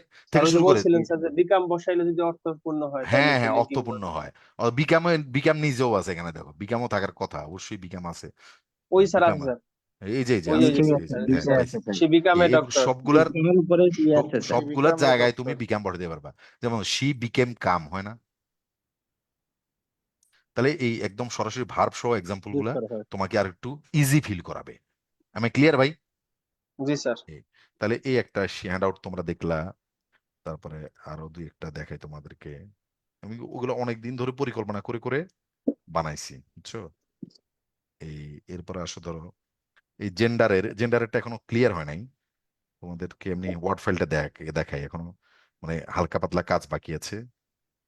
আরো দুই একটা বই পড়ে চেষ্টা করতেছি ঠিক করার এটাকে। এই ধরো জেন্ডারের শিটটা তোমাদেরকে দেখাই, জেন্ডারটা ক্লিয়ার হয় নাই, না হয় নাই এখনো। আচ্ছা তারপর দেখো তোমরা এটা ক্লিয়ার হইলে দিব আর কি তোমাদেরকে, এখনই আপলোড দিব না, বাট ক্লিয়ার হইলে দিব, দাঁড়াও। বাট তোমরা দেখো, তোমরা দেখতে তো আর অসুবিধা নেই। কই ওয়ার্ড ফাইলটা কই গেল? এইটাই তো, এই যে দেখো ওয়ার্ড ফাইল একটা দেখতে পাচ্ছ না এখন? জি স্যার জি স্যার আচ্ছা, এই যে দেখো প্রথমেই তো তোমার, আরে আমার এটা ছোট রে, হ্যাঁ বাংলাটা দিয়েছি, বাংলাটা দিয়ে দিয়েছি, এবং ম্যাসকুলিন এবং ফেমিনিন জেন্ডার। এরপর বাংলাটা এই প্রথমটা হচ্ছে ম্যাসকুলিনের বাংলা, তারপর একটা হচ্ছে ফেমিনিনের বাংলা। একইভাবে এই রো তো ম্যাসকুলিনের বাংলা সামনে, ফেমিনিনের বাংলা ফেমিনিনের পাশে, মানে ইংরেজির দুইটা রো পাশাপাশি রাখার চেষ্টা করেছি। যেমন জিউ ইজ, লায়ন লায়ন ইজ, এগুলো তো আছে, এগুলো তো গদবাদা পড়বাই। পড়ার পরে লিস্ট অফ কমন জেন্ডার, এটা সবচেয়ে বেশি ইম্পর্টেন্ট। কমন জেন্ডার গুলা পরীক্ষা বেশি বেশি আসে। এই যে কমন জেন্ডার গুলা, সব কমন জেন্ডার গুলো এবং তাদের বাংলা, এগুলা অনেকগুলারই, মানে এই শব্দগুলো তোমাদের কাছে আর বোমবাস্টিক লাগবে না। ওই যে ভোকাবুলারি যে শীট দিছি ওখানে শব্দগুলো যেমন বোমবাস্টিক আছে বেশ কিছু, এখানে না, এখানে সবই তোমাদের রিপোর্টার প্রফেসর এগুলো এমনিই জানো, যারা দেখে নিলে ও যে একটা কমন জেন্ডার। আমি ক্লিয়ার ভাই? জি স্যার জি sir colleague, coach, chef, attendant, এগুলো কি তোমরা শোনো? আর্টিস্ট, এগুলো সবই সার্ভেন্ট, সবই তো শোনা কথা, স্পাউস, তাই না ভাই? জি স্যার জি এই, স্যার তারপর আসো common to masculine and feminine, মানে কমন জেন্ডার সে, হ্যাঁ, কিন্তু এই কমনটার ম্যাসকুলিন একটা ফর্ম আছে, ফেমিনিন ফর্ম আছে। আবার তুমি যদি ম্যাসকুলিন ফেমিনিনে না বলতে চাও, আবার কমন করেও বলতে পারো। যেমন ধরো এটা দেখলে ভালো করে বুঝবা, সান, বয়, এগুলো ম্যাসকুলিন না? ফেমিনিন হচ্ছে কি ডটার, গার্ল। কিন্তু এদের কমন আবার কে? চাইল্ডই না, বলো? জি স্যার যখন শিশু জি অবস্থায় স্যার থাকে তখন এবার ম্যান বলো আর ডটার বলো আর সান বলো, সবগুলো চাইল্ডই না? জি জি স্যার স্যার জি স্যার এইভাবে কাউন্টার পট করে দিয়েছি। আবার এগুলোও খুব ইম্পর্টেন্ট, দেখো এগুলো পরীক্ষা আসে। Nouns which are always feminine, যে নাউন গুলো সব সময় ফেমিনিন জেন্ডার, যে নাউন গুলো সব সময় ম্যাসকুলিন জেন্ডার, এদের কোনো ফেমিলিন হয় না। যারা সব সময় ফেমিনিন এদের কোনো ম্যাসকুলিন হয় না। আর আবার কমন জেন্ডার গুলা আলাদা করে আমি দেখানোর চেষ্টা করেছি এখানে, যদিও এটা একটু আসলে ইয়ে করে ফেলবো, ওখানে ওই এগুলা নিয়ে গেছি, এটা হয়তো এখনো এটার হালকা পাতলা কাজ বাকি আছে। ওকে, আচ্ছা, এই তাহলে মোটামুটি তোমরা এই জেন্ডার শিটটা দেখলা এইভাবে, জেন্ডার এখনো কমপ্লিট হয় নাই, মানে ধরো 99% কমপ্লিট এরকম আর কি। তারপরে আসো এই সবগুলো একবার একবার একটু দেখাই কেমন, প্লিজ আমাদের কি স্যার। সময় আছে তো কেমন? জি স্যার। না স্যার সময় আছে স্যার, আমাদের তো এখনো ক্লাস একটু টাইম দেখো শেষ তাহলে, ধরো হয়নি। পড়াটা কি পড়বা, কি পড়তে যাচ্ছ, এটা তোমাদের একটু ধরো ইয়ে লাগবে। আর তোমাদের কোনো ফিডব্যাক থাকলে দেখা যাচ্ছে আমি পরবর্তীতে আবার সেটা যদি মনে হয় যে না ঠিক আছে তাহলে এটা আবার চেঞ্জও করতে পারলাম, বুঝো নাই? আচ্ছা দেখো এবার কিছু কোশ্চেন এড করলে ভালো হয়। কোশ্চেন না ধরো, কোশ্চেন ধরো পাতা বেড়ে যাবে তোমার প্রচুর, এগুলো প্রিন্ট দিতে হবে না তোমার, বুঝো নাই? জি স্যার, পাতা প্রিন্ট বেড়ে দিতে কোশ্চেন হবে গুলো স্যার। আমরা প্র্যাকটিস করার জন্য রাখলাম, বুঝছি, একবারে যে তারপর পড়াটা অনেক সেটা পাতা বেড়ে যাবে, print ওগুলো তো করব। বই থেকেই প্র্যাকটিস করে নিবা, বুঝো নাই? বইতে তো কোশ্চেন গুলো আছেই, হ্যাঁ, ওখান থেকে এবার গাইড বই থেকে ধরো প্র্যাকটিস করা শুরু করবা যে আমি পারতেছি কিনা দেখি। আচ্ছা দেখো অ্যাপ্রিপিয়েট প্রিপোজিশন, অ্যাভারেন্স অফ, ঘৃণা, সেটা দিয়ে ওই যে ভোকাবুলারিতে যেরকম একদম সহজতম একটা সেন্টেন্সের চেষ্টা করেছি না, হ্যাঁ, জি স্যার। এখানেও স্যার ঠিক সহজতম একটা সেন্টেন্স দেওয়ার চেষ্টা করেছি, যাতে তুমি প্রাণের সাথে মিশিয়ে দিতে পারো এবং নিজের ডে টু ডে লাইফ ইউজও করে ফেলতে পারো, তখন তাড়াতাড়ি মাথায় আসে।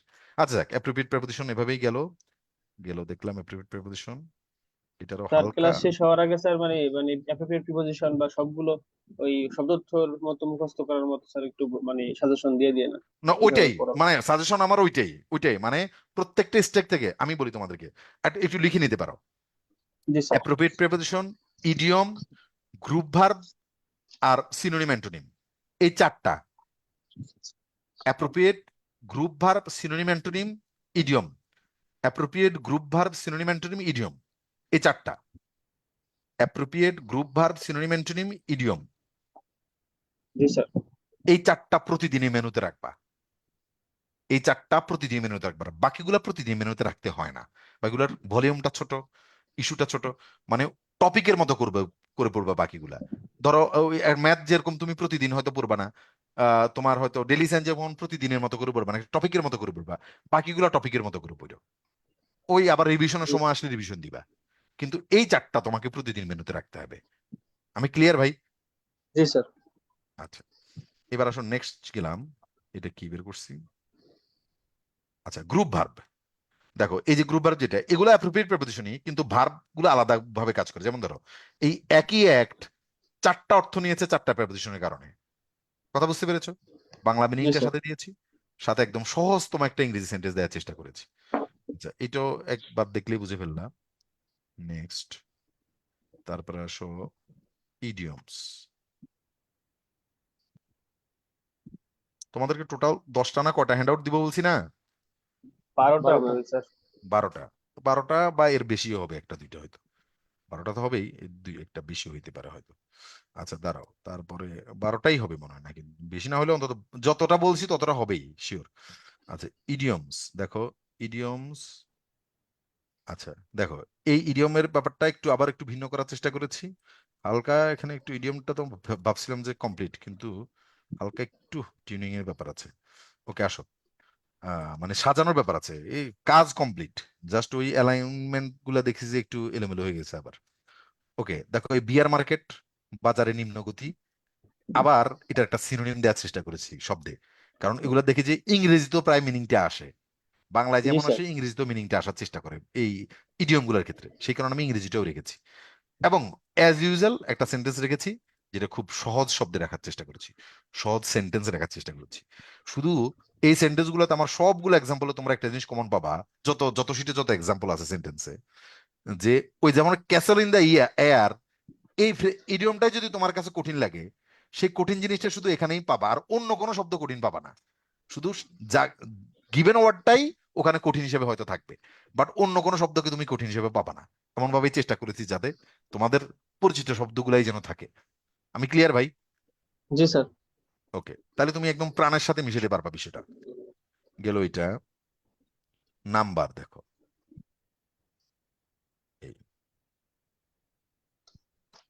নাম্বার আজকে 3টা বা 4টা দিব, বাকিগুলা দিয়ে ধরো একটা একটা করে আপলোড দিতে থাকবো। আচ্ছা, এই দেখো, দেখতে সিঙ্গুলার হলেও প্লুরাল, এগুলো পরীক্ষা আসে। ধরো দেখতে সিঙ্গুলার কিন্তু সে প্লুরাল, পড়ে জি ফেলবা। স্যার, এগুলো অনেক ইম্পর্টেন্ট স্যার এগুলো। অলওয়েজ প্লুরাল, পড়ে ফেলবা। আমি যেগুলো দেখবা যে বেশি, ধরো থ্যাঙ্কস এর বাংলা বলার দরকার নাই, পোল্ট্রির বাংলা, গুডস এর বাংলা, আয়রনস এর বাংলার দরকার নাই, আমি যেগুলো বাংলা দরকার আছে সেগুলো আমি বাংলা লিখে দিয়েছি। তারপর হচ্ছে অলওয়েজ সিঙ্গুলার, দেখতে প্লুরাল কিন্তু সিঙ্গুলার। সিঙ্গুলার এন্ড প্লুরাল দুইটাই সেম, মানে সিঙ্গুলারটা যা প্লুরাল ওটা, সিঙ্গুলার প্লুরাল আছে, বাট সিঙ্গুলারটা যা প্লুরালটা। এগুলো হচ্ছে অলওয়েজ প্লুরাল মানে ওর কোনো সিঙ্গুলার হয় না, অলওয়েজ সিঙ্গুলার মানে ওর কোনো প্লুরাল হয় না। অলওয়েজ প্লুরাল মানে কি, সিঙ্গুলার হবে না জীবনে ওর। অলওয়েজ সিঙ্গুলার মানে ওর কখনো প্লুরাল হবে না। কিন্তু দেখতে প্লুরাল সিঙ্গুলার মানে হচ্ছে কি, তোমার কাছে দেখতে মনে হয় যে প্লুরাল, কিন্তু আসলে কে, সে সিঙ্গুলার। যেমন ইথিক্স, গ্যালোজ, মনে হচ্ছে এস আছে প্লুরাল, কিন্তু সে আসলে কে, সিঙ্গুলার। সিঙ্গুলার। এই তো গুছিয়ে তোমার একটা জায়গায় আছে, তুমি এক টানে পড়ে ফেলতে পারলা। এই, এবার আসো, এবার মূল বিষয়টাতে গিয়েছি, যে সিঙ্গুলার প্লুরাল এই যেগুলা তোমার অ্যাপেল, অ্যাপেলস, দেখ, শুধু এখানে পড়ার সময় কি করবা, একটা চালাকি করবা। শুধু এই ক্ষেত্রে না, সব ক্ষেত্রে পড়ার সময় একটা চালাই করবা কি, দেখবা যে যেইটা পারো না, যেমন তুমি ধরো পাস পাসেস এটা পারো, হ্যাঁ, যেইটা পারো না এখানে, এখানের মধ্যে, সেটা একটু মার করে রাখবা, পরবর্তী রিভিশনের সময় ওইটাই পড়বা। আমার কথা বোঝো নাই? তাইলে জি দেখবা যে স্যার। পড়া অনেক কমে যায়। যেমন ভাই প্রতিদিন তুমি একবার কেন থিপস পড়বা বসে বসে? এই থিপস যে পড়ছো, টুথ টিথ যে পড়ছো, এটা পড়তো কি তোমার 2 সেকেন্ড সময় নষ্ট হয়েছে না? এভাবে জি স্যার। যদি 20টা পারা জিনিস, যেটা একদম বিল্ট ইন পারা, ছোটবেলা থেকেই পারা, বিল্ট ইন পারা, সেটা কেন 1 মিনিট সময় নষ্ট করবে তোমার? আমার কথা বুঝতে পেরেছো? এই জি জন্য স্যার। তখন বিষয়টা আরো ছোটও মনে হয়, আরো বেশি স্কুইজ হয়ে আসে। যে তোমার একদম বিল্ট ইন পারা, তোমার মননে মগজে একদম, ও তোমার ইনফরমেশন সিস্টেম ঢুকে বসে আছে, ওরা আবার এখানে রিভিশন দেওয়ার কোনো প্রয়োজন নাই সব ক্ষেত্রেই। ক্লিয়ার? জি স্যার। ওকে, তো আসো নেক্সট, গেলাম আমরা এটা, one word substitution. One word সাবস্টিটিউশনে কাজ বাকি আছে যথেষ্ট, এটা অনেক বেশি কমাইতে হবে, আরো এত বেশি দেয়া যাবে না, আরো বেশি ইম্পর্টেন্ট ধরে ধরে দিতে হবে। আচ্ছা, আছে এই study of religion, theology, study of heredity, genetics, study of birds, ornithology, anthropology, entomology, ecology, aviation, geology. তাহলে স্টাডি অফ লিভিং থিংস কি, sorry, living things biology, earth and rocks, geology. তো এরকম আর কি, আমি আরো এখানে আরেকটু কাজ করা, আরেকটু লেসন করার চেষ্টা করবো এটা। তো ওয়ান আওয়ার সাবস্টিটিউশন তো দেখে বুঝতেই পেরেছো। ওকে, গেল ওয়ান আওয়ার সাবস্টিটিউশন। আচ্ছা, স্পেলিং কয়টা স্পেলিং শেয়ার করেছি, আচ্ছা একটু দেখাই দিই তোমাদেরকে, স্পেলিংটাও কমাবো। স্যার স্পেলিংটা কিন্তু কয়েক জায়গার জন্য ইম্পর্টেন্ট, মানসিক হুম দক্ষতা স্পেলিং আসে স্যার। হুম হুম, স্পেলিংটা তো পড়তেই হয়। আচ্ছা, এই যে স্পেলিং, স্পেলিং আরো মানে আরো একটু প্রায়োরিটি বেসিসে সেট করতে হবে, হ্যাঁ। এখানে আমি যা যা পাইছি যেখানে যেখানে, সবগুলো অ্যাকুমুলেট করেছি, কিন্তু তোমাদেরকে এত স্যার বেশি দিলে তোমরা এই পড়তে ইন্সপায়ার্ড ফিল করবে না, হ্যাঁ, একটু স্যার কমাই এই দিতে হবে। স্পেলিং এর সাথে কি স্যার বাংলা অর্থটা অ্যাড করলে ভালো হইতো না স্যার? না, এগুলার বাংলা অর্থটা ওই ওসব জায়গায় নানাভাবে চলে গেছে, বুঝছো, হ্যাঁ, এগুলো শুধু ওয়ার্ড গুলাই সাজেস্ট করেছি। আচ্ছা, বাংলা অর্থটা আমি দেখি তাহলে, সময় পেলে ওইটা অ্যাড করে দিব, কারণ অসুবিধা স্যার এই নেই। ওয়ার্ড গুলো তো অনেক কঠিন, বাংলা দিয়ে হুম পড়লে হুম। দেখা যায় যে স্যার আচ্ছা ঠিক তখন আছে, তাহলে মানে ওইটা মাথায় থাকলো, এটা ভালো বলছো, স্যার খারাপ বলো না এটা একবারে, কি হ্যাঁ।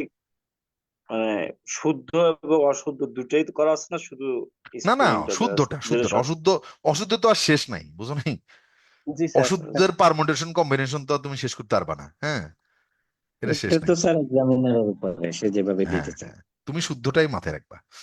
ওকে, আসো লাস্ট ওয়ান, আনকাউন্টেবল এবং কাউন্টেবল নাউন। ওকে, তাহলে আনকাউন্টেবল বাংলা দিয়েছি, কাউন্টেবল আনকাউন্টেবল গুলোর বাংলা দিয়েছি, কমন আনকাউন্টেবল গুলাই পড়তে হয়।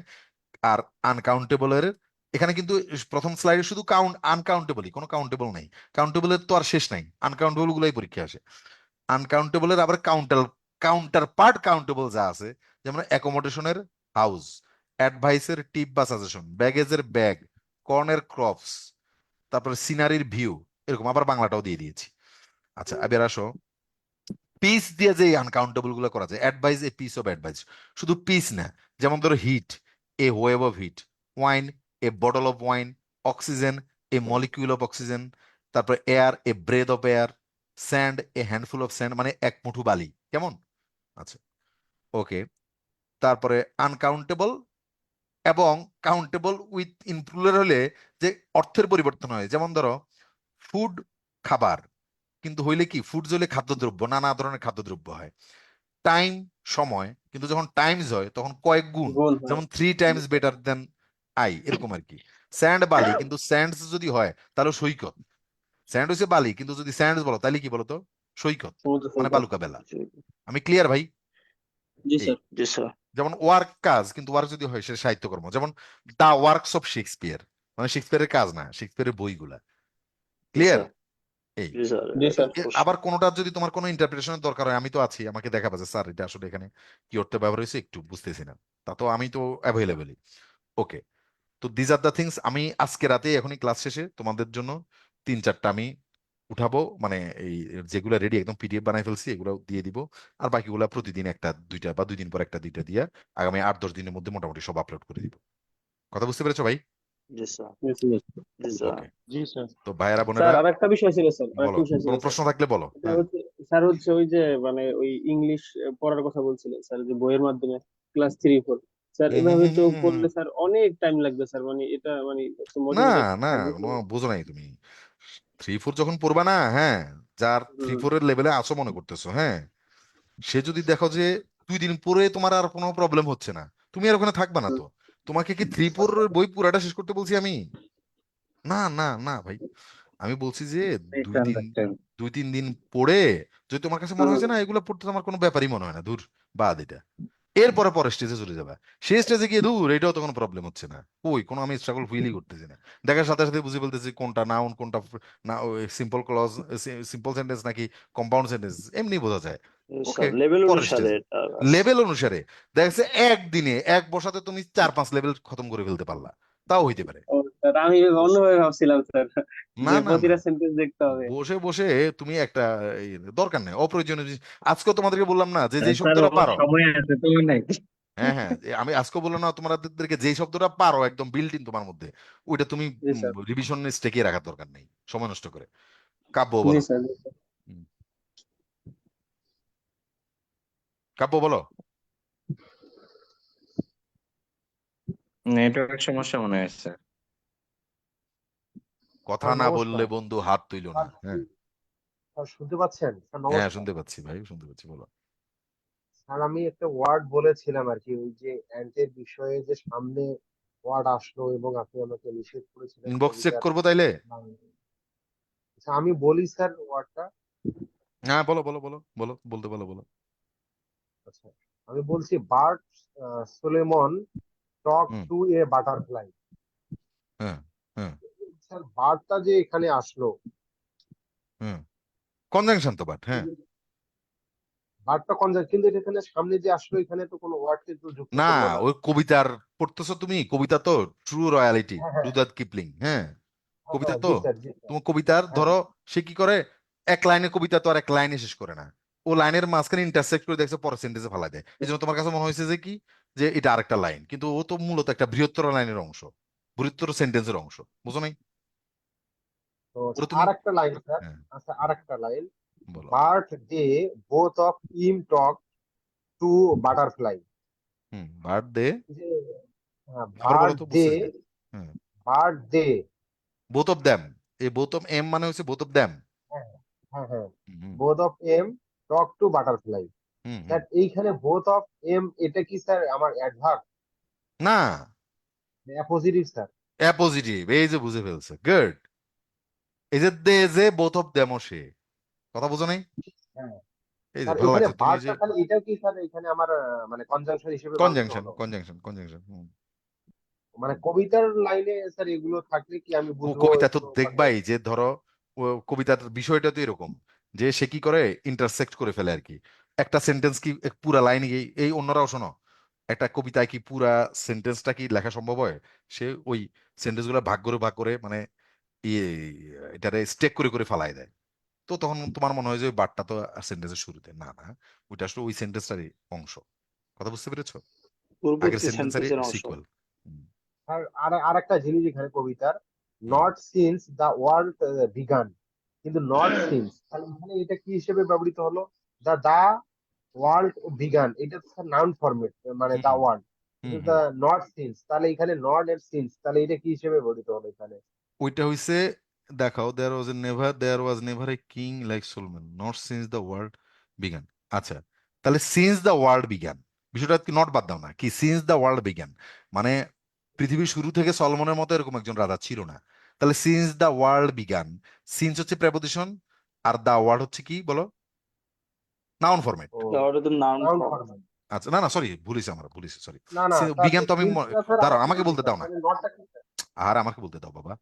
সিন্স কনজাংশন কিভাবে, দা ওয়ার্ল্ড, আমি ও বিজ্ঞানের দিকে খেয়াল করি নাই, দা ওয়ার্ল্ড নাউন সাবজেক্ট, আর বিজ্ঞান হচ্ছে কি ভার্ব। যেমন আর বলে না যে it is 10 years since we met, তাই না? তেমনি সিন্স হুম। Conjunction we subject met verb, তেমনি since conjunction the world subject began verb. Clear? আর কিন্তু স্যার নটটা স্যার এখানে নট দিয়ে এটা নেগেটিভ করে ফেলছে আর কি, যে এই পৃথিবী শুরু হওয়ার পর থেকে এরকম একজন রাজা পার পাওয়া যায় নাই, শেষ। আর যদি ধরো নট না দিত, তাইলে হইতো যে পাওয়া গেছে, এই তো।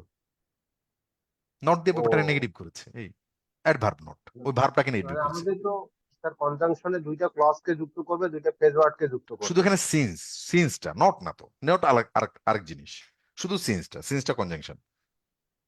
যে তার স্যার তার উপরের লাইনটা ছিল there was a never a king like Solomon, তো হুম এখানে লাইকটা স্যার আমার প্রিপোজিশন।